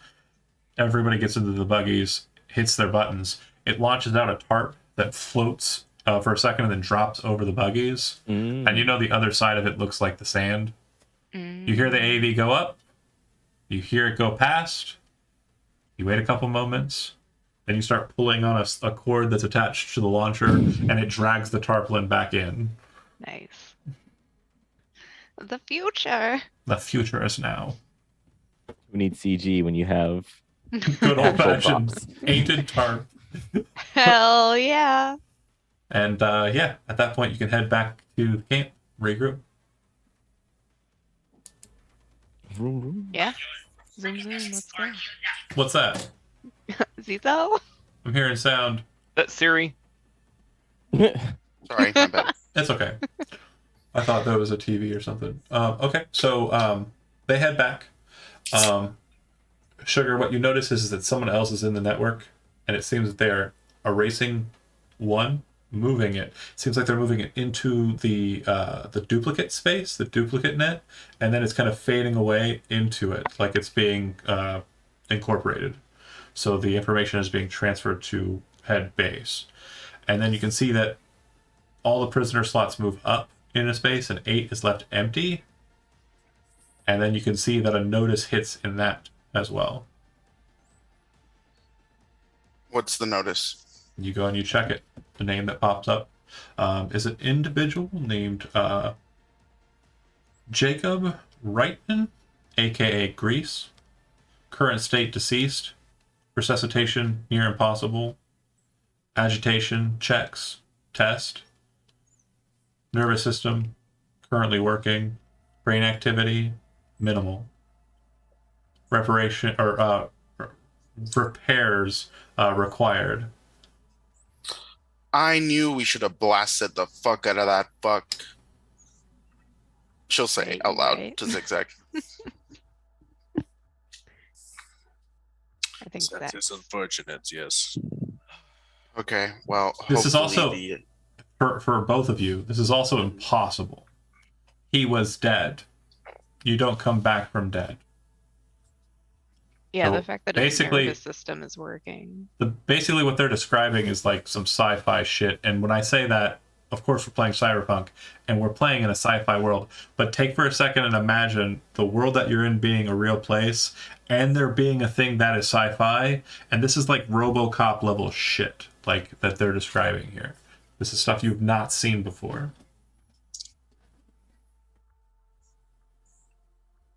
Perhaps the records are wrong. Can you trace it back any further? trace back the who? The user? Can you get into the? It's not present. It's just very visibly upset.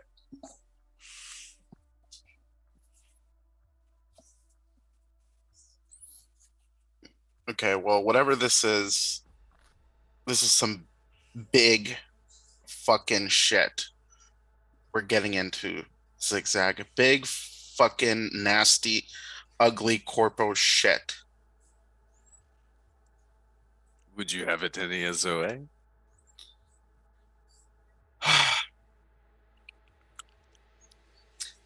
So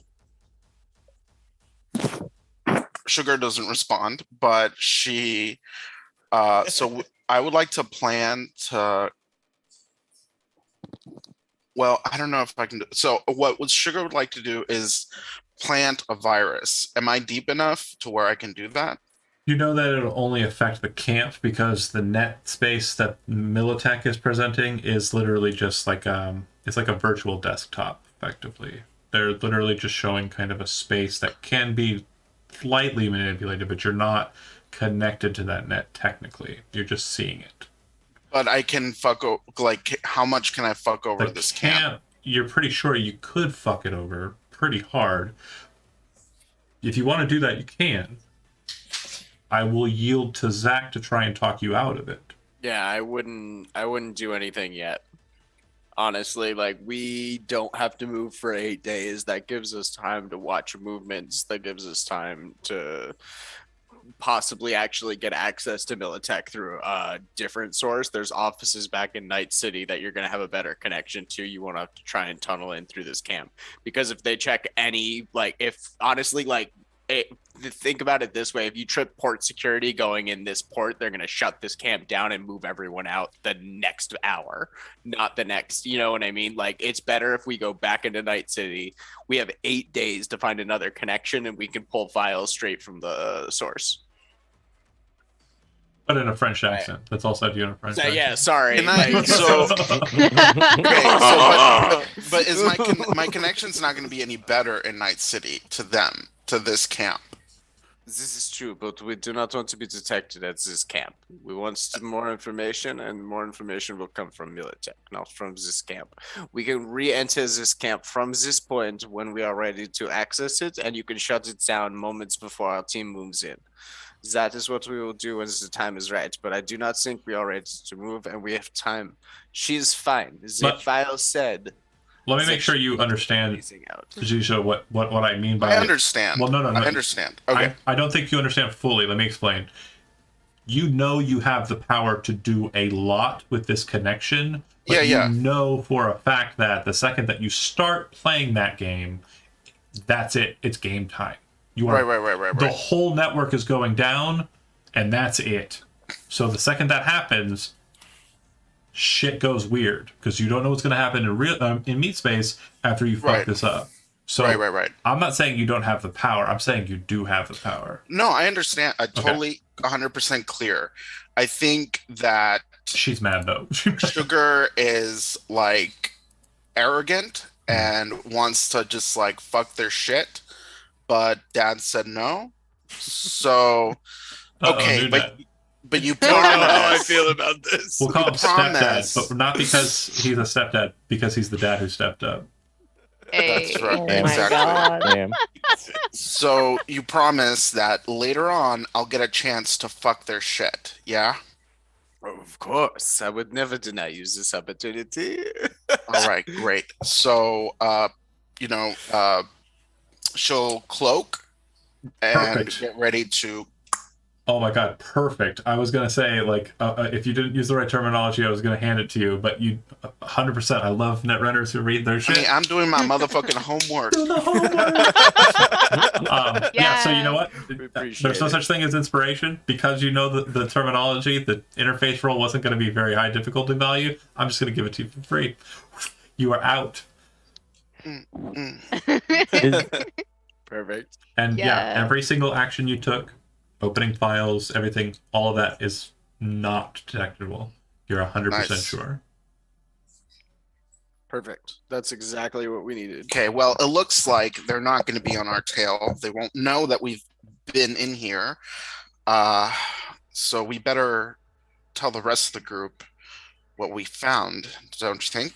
Surprisingly good Of timing. course. You can hear When the they roar of return. engines outside.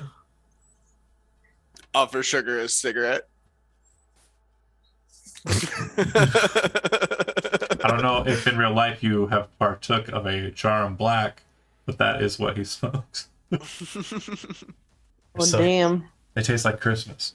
And in Cyberpunk, Oh, they're real. like a Kretek? They're clove cigarettes. Yeah. Yeah, Okay, Krypton gives you I was a little alternative kid in high school. I know how to club Fantastic. cigarettes. Come on. hell yeah, Lovely. hell yeah.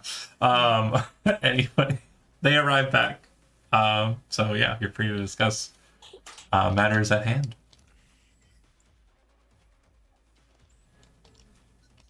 Yeah, so I report back that we found 8 prisoner files. I don't share that all of the details, the most important being that Anika is confirmed on the files there. 9 prisoner files.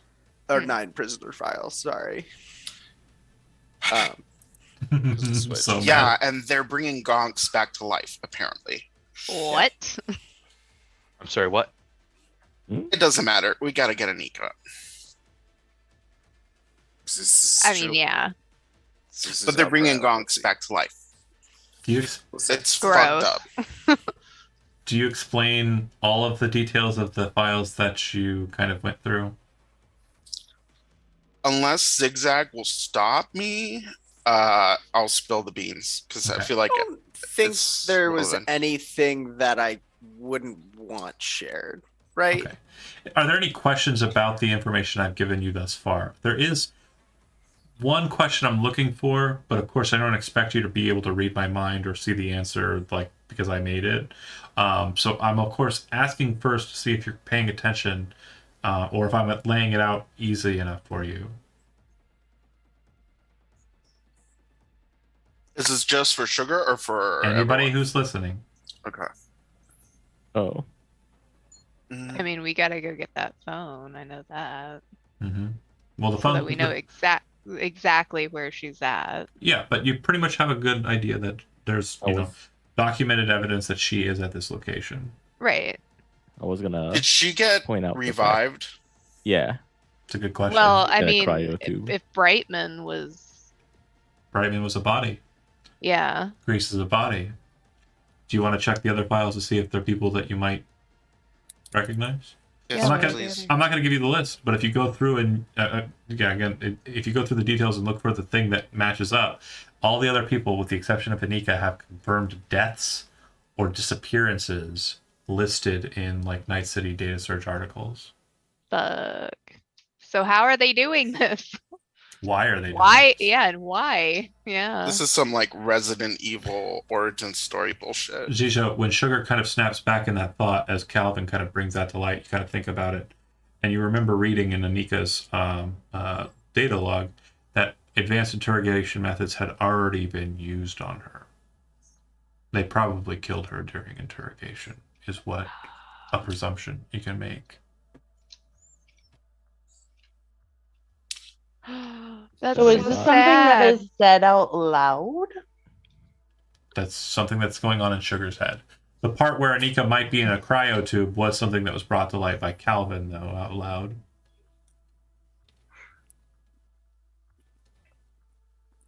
Okay, Doesn't- Icarus Look. is literally just sitting there like super intense cleaning his weapon. Like I Wait. didn't know.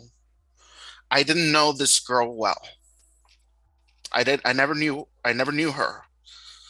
But I'm beginning to think that during interrogation, I don't think she survived it. Well, Anika doesn't just spill the beans. That is true. I think she might be tougher than that, though.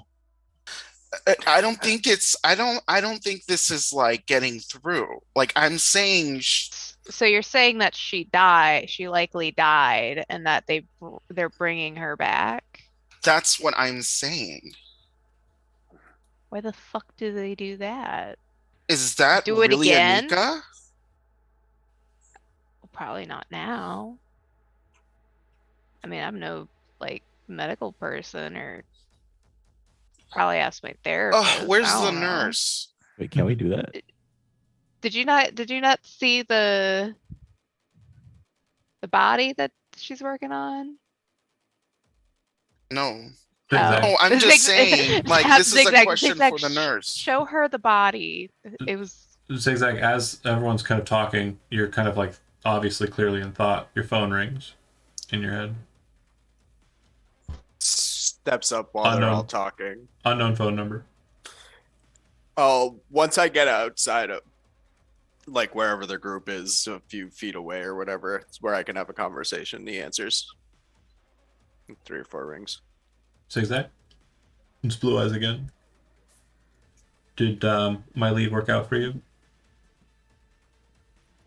I am quite impressed, and great fellow as well. So not everything was as you said. I'm taking a pretty big risk calling you where you're located, by the way. I think you're a man who takes many risks. No? Yeah. Hopefully we can start seeing eye to eye on some things, though. I'd like to have a meet. Obviously, your course. current location won't do, No. but I'm pretty sure you're going to be busy with business for a while there. If you're the type of man I think you are. Unless you want to take a break from outside the city and come back for maybe a little bit of a, I don't know. Think you can make it to the hacienda pretty quick? Within the hour. You can break where you want, I don't care. I prefer it just be me and you, but I'm not going to let a man not have any agency in this. I trust you'll make some right decisions. Possibly some wrong ones, but right for you. See you there. Just ask at the front counter. Blue Eyes. They'll have a table for us. Private booth. Should fit you and all yours, or just you. Click. Out of character. Do you have any questions that you want to answer in your own head right now? Anybody? Is there any other connections you want to think about that might be kind of important? There's Just one in general very curious why the base is even out there, but sure. There's I don't one think that could be answered yet. There's one very glaring one, but I don't think it's been asked yet. And I think anybody who paid attention during the prologue here or was in the Patreon game should have a pretty clear idea as to what I'm asking here. What's going on? So, pretty nebulous question, a little bit too vague a question to ask. But I'm pretty much looking for a more pointed version of that question. Prisoner number 9, or rather new prisoner number 8, is who? Greece. And what do we know about Greece's aftermath? Greece was taken back with Tark, and Tark was set up to meet Blue Eyes. And Blue Eyes took the body, and it's thought it now was- at a And Militech it's now encampment. at the Militech encampment. Well, So it's on its way. It's not there yet, sorry. Right. But what does that mean about Blue Eyes? He's likely Militech. Militech. Perhaps. More than likely, yes. Good. Yeah. Solid connection. Yeah. One I just wanted to make sure was set out in the open, because you may have been thinking it, but some people might not have caught it. Sorry. It's okay. Your Yeah, brain's because probably... I had the Tark note, and I didn't know. I didn't want to share the Tark note. Well, no, you weren't the only Yeah. one. Okay. Yeah, okay. you weren't the only one who had the Tark note, though. Like, Wait, was it Blue Eye that bought Grease? I thought it was Green Eye, or did Blue Green Eye Eyes. just? Oh, okay. there was no green eye. Oh, for some reason I wrote green. Weird. Yeah, it Blue. was Blue Eyes. Had mirror shades, bright eyes. Tark didn't like him, but he And- took But the money body. is money. But whatever he needed from the body, he didn't get. So he wants more from me. Yeah. I know I didn't like that fucking cannibal. He probably Yeah. wants the agent. But also, what is he? If he wants the agent, what does he want off the agent? Well, we'll find See? out, I guess. Yeah. Okay. So, Also, They've- it's weird that there's two fixers. At least two fixers. who? What? Greaser and Anika? Yeah. Oh, yeah, sure. I don't know. Um, There's probably one more in the list, actually. Mm, But the high majority of it is crazies, like cyber psychos. Like that could Brightman. just be a cover. Yeah. That's conspiracy theory brain. But trying to test They're coming for Zigzag. trying to test the level of notes of exactly 2 players that are still in this group from that original party. Do you remember what Brightman had in him? He had super experimental Militech gear. Cybernetics, yeah. Oh, that's right. He was very highly upgraded to be a, Was Anika highly not that you know of. upgraded? In fact, she had some pretty retro shit, like her Right. phone Like system. she was specifically Yeah. off grid in most ways. But yeah. Okay. So you all are back together. Mm. We've all had this conversation. Zigzag, you're outside. Are you coming back in, and who are you taking with you? You know, one person who has to go is Calvin, Right. Room. because you don't go otherwise. Yeah, buddy. um, And I will note this too: if you drive to the hacienda, you cannot immediately return back to the Gibson's camp. You would have to go and get fuel, then come back. Yep. Because remember, you have a one-way trip out. so Might be worth it to even switch to the truck. that's what I was about to walk back in and say to Calvin is Calvin, I think we need to how you say switch the ride, no? I got what you're saying. Thinking the same thing. I do not even think we should move on this today. Perhaps gathering equipment and formulating a plan is not a bad idea, no? For sure. If Militech is willing to wipe out a whole family for this base camp, there's probably some stuff in there we're not ready to see. Wraiths are a bit different than the Gibsons. The Gibsons have one camp. The Wraiths have multiples. Oh, Sorry. they big family. They're They not the same big. size. They big business, yeah. So I am on my way out. You are all welcome to stay, or you can take Calvin's ride back to the city. It's your choice. But we go now. Daddy, it's been a pleasure, as always. Of course, you're more than welcome back. It sounds like you're planning something big. I can't promise you all of us, but the Outriders and myself will roll with you if you're going to go tango with those Militechs. I thought about it. I decided on it. And if we can preferably do it when one of those AVs is touched down, that'd be great. Someone's jealous. I believe Do you that's say gonna that? be Do you alright. say that in character? Yeah. You see his eyes snap on you like when you were a kid and he used to whoop you, and he's like looking at you like Kelvin Yeah. likes to think. Zigzag does No. not like. his sternness immediately shatters. He goes, "Yeah, you're right." Kelvin would have liked to have thought that he'd outgrown it, but he still flinched. Yeah, more than fair. Yeah. That I believe can be arranged. If you would note any transports you do see, but I believe we have 8 days or so before they move her. We will be back before then. We Sounds good. You head on Now, back, see. and who's going? Who's staying in the camp? Who's heading back to the city? There's no reason for Sugar doesn't want to be stay here any in longer this than place. Yeah. No. And Striker heading back to the city to gear up, get the right arm. Yeah, I'm gonna head back to the city, actually get like one of my better arms. Crystal, go And- grab the helix. Mm. Icarus, beg Crystal to let you use the cowboy. No, or other. No, I don't think she's got enough body, or he's got enough body.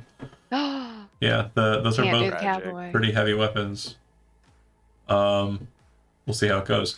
We Striker, could, if we have the truck though, we can mount that shit. you know what question hasn't been Yeah. answered yet and has been avoided pretty deftly by Zigzag? What's the pay? What's the pay on this job? Oh, What's the pay on this job? You asked it, and he was like, I gotta go take a phone call. And you still haven't gotten an answer. You ask it. But if you do want to ask it as we're flying away, well, before we leave, I do donate funds into the family pot. Absolutely. Mhm. They Yeah, during the drive back or flight back, I would say, you never told me how much you're paying for this. Maybe need a loan? so how much do you need for the equipment? Give me a budget and I'll fill it up with equipment. now you're on the back foot. Oh no. It's fair. How much I pay up front affects how much you get on the back, no? Some equipment can be used twice. Zigzag smiles back at you. I'm not trying to fuck with you, but like, I'm not an idiot. I can drop 10K in your What's that? You account need all right new now, computers? or I can give you like 5 now, 10 later. You know what I mean? Or we can do like, if you think you want to buy something for 20,000 or 25,000 for this job that'll become useful in the future, happy to I'm invest pretty in sure that. Like, Striker's brain, like if Zigzag is saying these numbers, every time it keeps getting higher, you see his eyes kind of go, oh, what? I thought you were going to say 5, then you said 10, now you're saying 25? 25 it is, bust. I'll get some stuff and I'll just hang on to the receipts. Or I'll give you the receipts. that's fair. You know, I will pay for what you use. All right. He's never fucked you if you do Ah, buy stuff yeah. that he needs, and without saying anything, he is gonna drop 2K just straight into your account, so you can have 2 right off the bat, no hassles. All So right. that's guaranteed. You're flying out. Anybody say anything in the AV on the way there? Calvin, you were specifically, and only you, I think, based on what how Zach is playing this, that you're going to be stopping at the Hacienda on the way there and dropping him off and then returning back to Night City. Is that right, Yes, Zach? 100%. Okay. I will either get And then I'll myself switch up back to to the place, or I will call you to get me with the truck. Yeah. I'll switch up to the truck and then I'll just be close by. Appreciated. Okay. The AV lands right at the valet spot for the Hacienda. Everyone is confused, with the exception of Calvin and Zigzag. As the door opens, Zigzag, what do you say as you step out? I will be in contact with you if you come back with the truck. If not, it's fine. I will find my way back. I'll be back. Au revoir. And he'll just like, Everyone has their own Okay. agency. You don't have to stay in the AV, but I mean, obviously, it would be weird if you just jumped out for no reason. But I'm again making sure that the window is understood. You have your own agency. If you want to stay here with Zigzag, who is very curiously stepping out alone and mentioned nothing of this on the way here, you can try to do that. But if you don't take your What are you doing at this? What are you doing at the casino? We've got work to do. he kind I'll of see you in the morning. he kind of steps out as he's saying that, and like he's far enough away that like he can't really hear you if you're talking to him from the AV. The sounds of the AV are kind of going, the wind is kind of blowing up, and the sounds of the doors are starting to go. Anybody going to do anything drastic? Last call. I can push the He's doors back got it. open. Okay. I'm so used to being that person, but Icarus Door is just shut. like, "Meh." Smart glass goes back to being window form, and the vehicle takes off. And Yeah. let me explain that for some of you who may not understand. An AV doesn't have actual glass panel windows. Instead, it has cameras on the outside that just make a display on the inside, show what's on the other side. So it's solid, but it's also apparently translucent. But yeah, it takes off. Zigzag, you kind of, as the wind dies down, start walking up past the valet, and guy at the front says, "Hello, welcome to Hacienda. How can I help you? Are you I gambling am, today, or do you have a dinner date or a lunch date?" I am here to meet with an individual. Blue eyes. 1 second. Quickly goes through the register on the tablet that he's kind of got there. Private booth. Come with me. Kind of turns. You can see that he has like a towel over his arm and starts walking through this space. Again, very fancy space, as Calvin saw when he came to this place. Yeah, as he walks in, Zigzag like makes it a point to put his cigarette out. He's not gonna smoke as Yeah, he walks up kinda to just- the table. Put it out on like a specific spot on the mechanical hand. Right. Slide it into the subdermal pocket in my fucking Yeah. skin. Where the rest of the cigarettes are. Oh, jeez. And yeah, you head in. Ew. He leads you up to It's only temporary. what appears to be kind of like a glass contained space inside of the dining area. It's, decently populated here. A lot of hoity-toity people. Several of them are kind of looking at you very strangely. A lot of the cybernetics you have function. A lot of the cybernetics they have are absolutely gaudy and tacky. There's one idiot who looks like they went full body conversion or like a metal, like they look like C3PO. Like it's weird. Um, but yeah, rich people are stupid. You see the door of the little contained space kind of open up, and the fogged, like specifically kind of misted glass, doesn't allow people to kind of see inside. But when the door opens, you see sitting at the booth, kind of just sitting there, very casually, is a man in a very nice, very perfectly tailored suit, very much the style of a Militech exec. Hair perfectly neat, perfectly cut, perfectly slicked back. Glasses, mirror shades, so perfectly reflective that you can actually see yourself in them, even from this distance. Perfectly clean shaven face, perfectly sculpted chin. Absolutely the idealized exec photo of an executive. And because the space is kind of dim, you can actually see like there's a bit of a glow around the outside of the mirror shades. It's kind of like a bright blue. He gestures to the spot kind of across from him at the booth. Zigzag, I presume. And blue eyes. He nods his head. The pleasure is all mine. Hell of a morning you've had. I don't Most have of them are. much time. I'm really glad you made it so quickly. Unexpected back. About an hour. Of course. So, do you have anything for me? I can go and get some things for you. Well, if you don't have it here, don't stress about it. Of course. I- I have something for you, yes. We'll be completely honest. If I wanted it, it would be mine already. You don't really have very tight security at your facility. But I respect your privacy. I respect your space, and I absolutely do not want this to devolve into an arrangement that seems abusive. I guess would be the best word to describe what could potentially happen if I follow the Militech operative book. Sure, you already came to that conclusion already. Am I right? That, and I think it might be more costly for you, no? No, not really. I mean, I'm not going to be honest all the time, but I will be honest here. Um, it seems like my current department has a really big problem with bodying fixers and gang leaders. It's kind of an issue I'm not terribly happy with.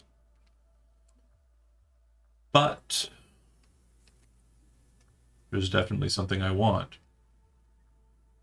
Uh, there's a lot of things that you want, I'm sure. I mean, you're a citizen of NorCal. You've lived in Night City for a good long while. I mean, it's not exactly a land of plenty. Well, for some it is, I guess, but they don't really let it trickle down. But you've managed to grab what you can. Some of it low-hanging fruit, but some of it pretty deep, embedded shit. It's a hell of a job with the train, man. I mean, honestly, professional to professional, holy shit. How'd you hear about the Arasaka chip?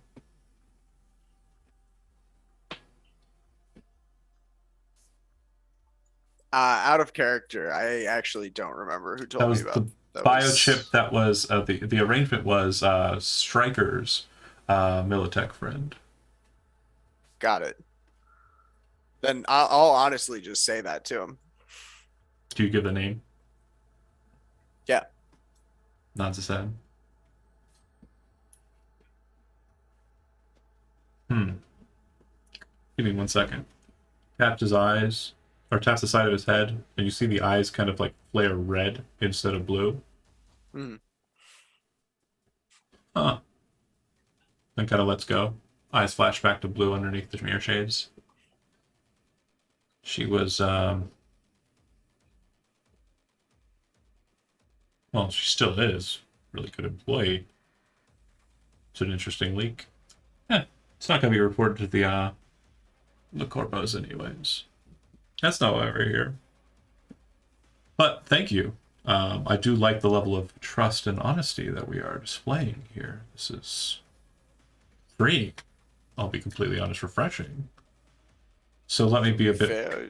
You gave me something for free. It only seemed fair, no? maybe a bit more forward than with my side of it, because I've given you a little bit. You've given me something here, and I think you have the intention to give me more. But I think the reason why you haven't done so immediately, you haven't jumped to task, is because you have efforts you're engaging in. What if I told you I could get you her for no problems? I'd be interested. Okay. What if I told you she wasn't exactly in the same state the last time you saw her? I would not be surprised. Sounds like it. I'll tell you, she's still alive, though. Like, very much alive compared to some of the other people who are being passed through that position. I'll be a little bit more frank, too. Explain a little bit about my company. Militech has a habit of having loose ends. Kind of hard to keep them around or get rid of them. Some people who are lazy, not like me, not like you either, from what it sounds like, typically will do something stupid, like, pour cement over their feet, drop them off in the canal or, right in the Pacific. It's a technique, I guess, but in my opinion, it's not too hard to find a person that way after that's done. You can pull all the trackers you want out of a person, but eventually a body's going to come up, Some people like just absolutely eviscerating a corpse to a point where it's no longer recognizable. Leaving it somewhere where stuff like that happens all the time. Sell it to the right people. That seems like one of your techniques. The body's given to the right folks, you get it across the North-Cal, SoCal line without an issue. But sometimes you've got a person that you need more from. Can't just throw them away. Militech is very interested in what Anika knows about Morgan Blackhand.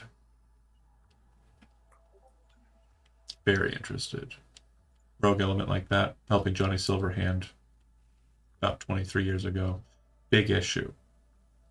And if he really is still alive, that's a even bigger issue. That Militech job you did a while ago, that was him, wasn't it?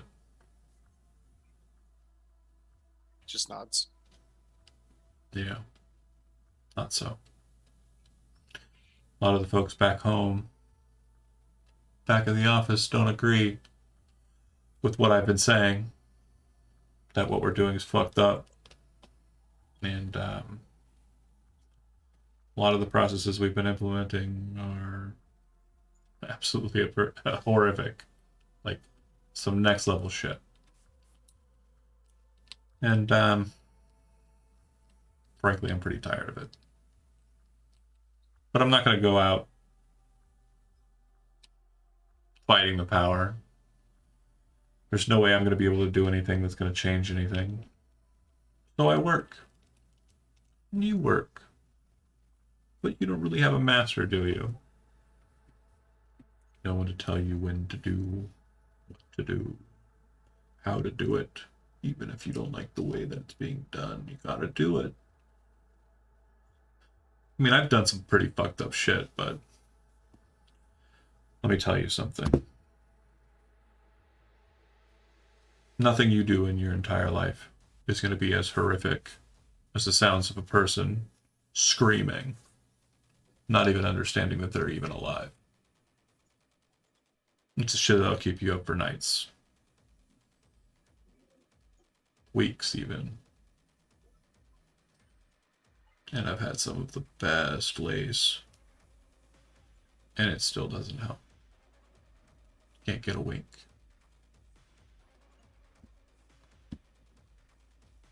I had to get that body for the court. that was business. But the connection that it allowed me with you and her phone presented an opportunity I couldn't pass up. I could offer you her corpse, or body, or remains. She's not dead. She is cryoed. You'd need someone to de-thaw her. Or you can get it yourself. If I do it for you, you'll owe me. If you do it yourself, I'll help. And I'll make sure we don't come chasing you. And by we, I mean the royal we, of course, the Militech we. Gonna be two me's talking to you. Blue Eyes is really a dumb handle. I just couldn't think of anything better when I was talking to Tark. Kind of off the cuff. But yeah, how would you like to go forward with this? Do you want my help? Do you want me to deliver her to you? Or would you like to go and get her yourself?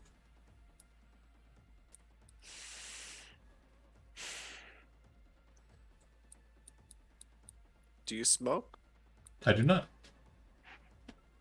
But feel free. I have nasal filtration, so it's okay. Takes one out, lights it, takes a second. I suppose you won't tell me how much I would owe you, no? Oh, no. It... See... now that's something I wasn't expecting. It's really kind of interesting. You're talking about financial compensation, and I'm talking about favors for favors. See? Oh, see, I see favor for favor as well. Oh, okay. But I guess my question is more, do I owe you or do I owe the people you work for? No. So, me and you only exist in the capacity of Zigzag and Blue Eyes. This is not an official connection with Militech. If it was, he names Stryker's friend, would be dead, and probably within the next couple of minutes. And probably anyone associated with her, especially that little girl she was helping, would be dead. And that'd be a problem, I think, for you. And also, Stryker, right? Serious issues. I wouldn't want that to be kind of like the start of a friendship. You elicit that, I mean, you put that information forward willingly, and that level of trust means a lot to me. I just want to make sure you understand that this isn't Militech talking. Of course. And this meeting wasn't easy to muster. Kind of looks down at his watch and kind of looks back up at you. You notice that he has a very nice Rolex, like very, very expensive looking timepiece. And then kind of looks back to you. I don't have much time. And there really isn't a way for me to say, think on this, because if I'm going to make any moves, I need to make them quick. Take a little bit of a while to come to fruition. So do you want my help in acquiring what you're looking for? Or, since you know where it's at, do you want to just go and get it yourself? If you say the first one, great, you'll owe me something. We're good. If you say the second option, I'll let you go on about your business with some help from me. And then we'll talk about the aftermath. What I need and what you've got. I do appreciate everything you've done for me, and I love everything that has come of this conversation. I have faith in those around me, and I have acquired those around me for a reason. So now that you have given me where she is, I am happy to keep you further away from this. Absolutely. I shall get her. I would not want you to do more than you already have. Of course, any of the aftermath you could cover will be more than appreciated, but I thank you for what you've done. You see him tap his neck, and a small black sliver comes out. He takes a hold of it, tosses it out onto the table. You can use that however you'd like.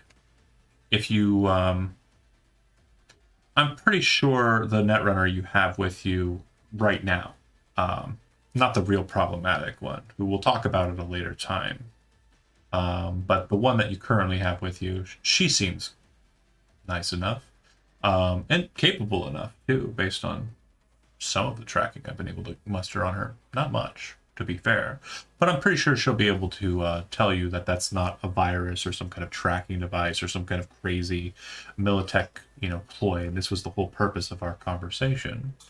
But once you get into the data, I'm sure it'll be very helpful for what you're doing. And then after you're done with what you're doing, hopefully this hastens it along, I'll give you a call. Sound good?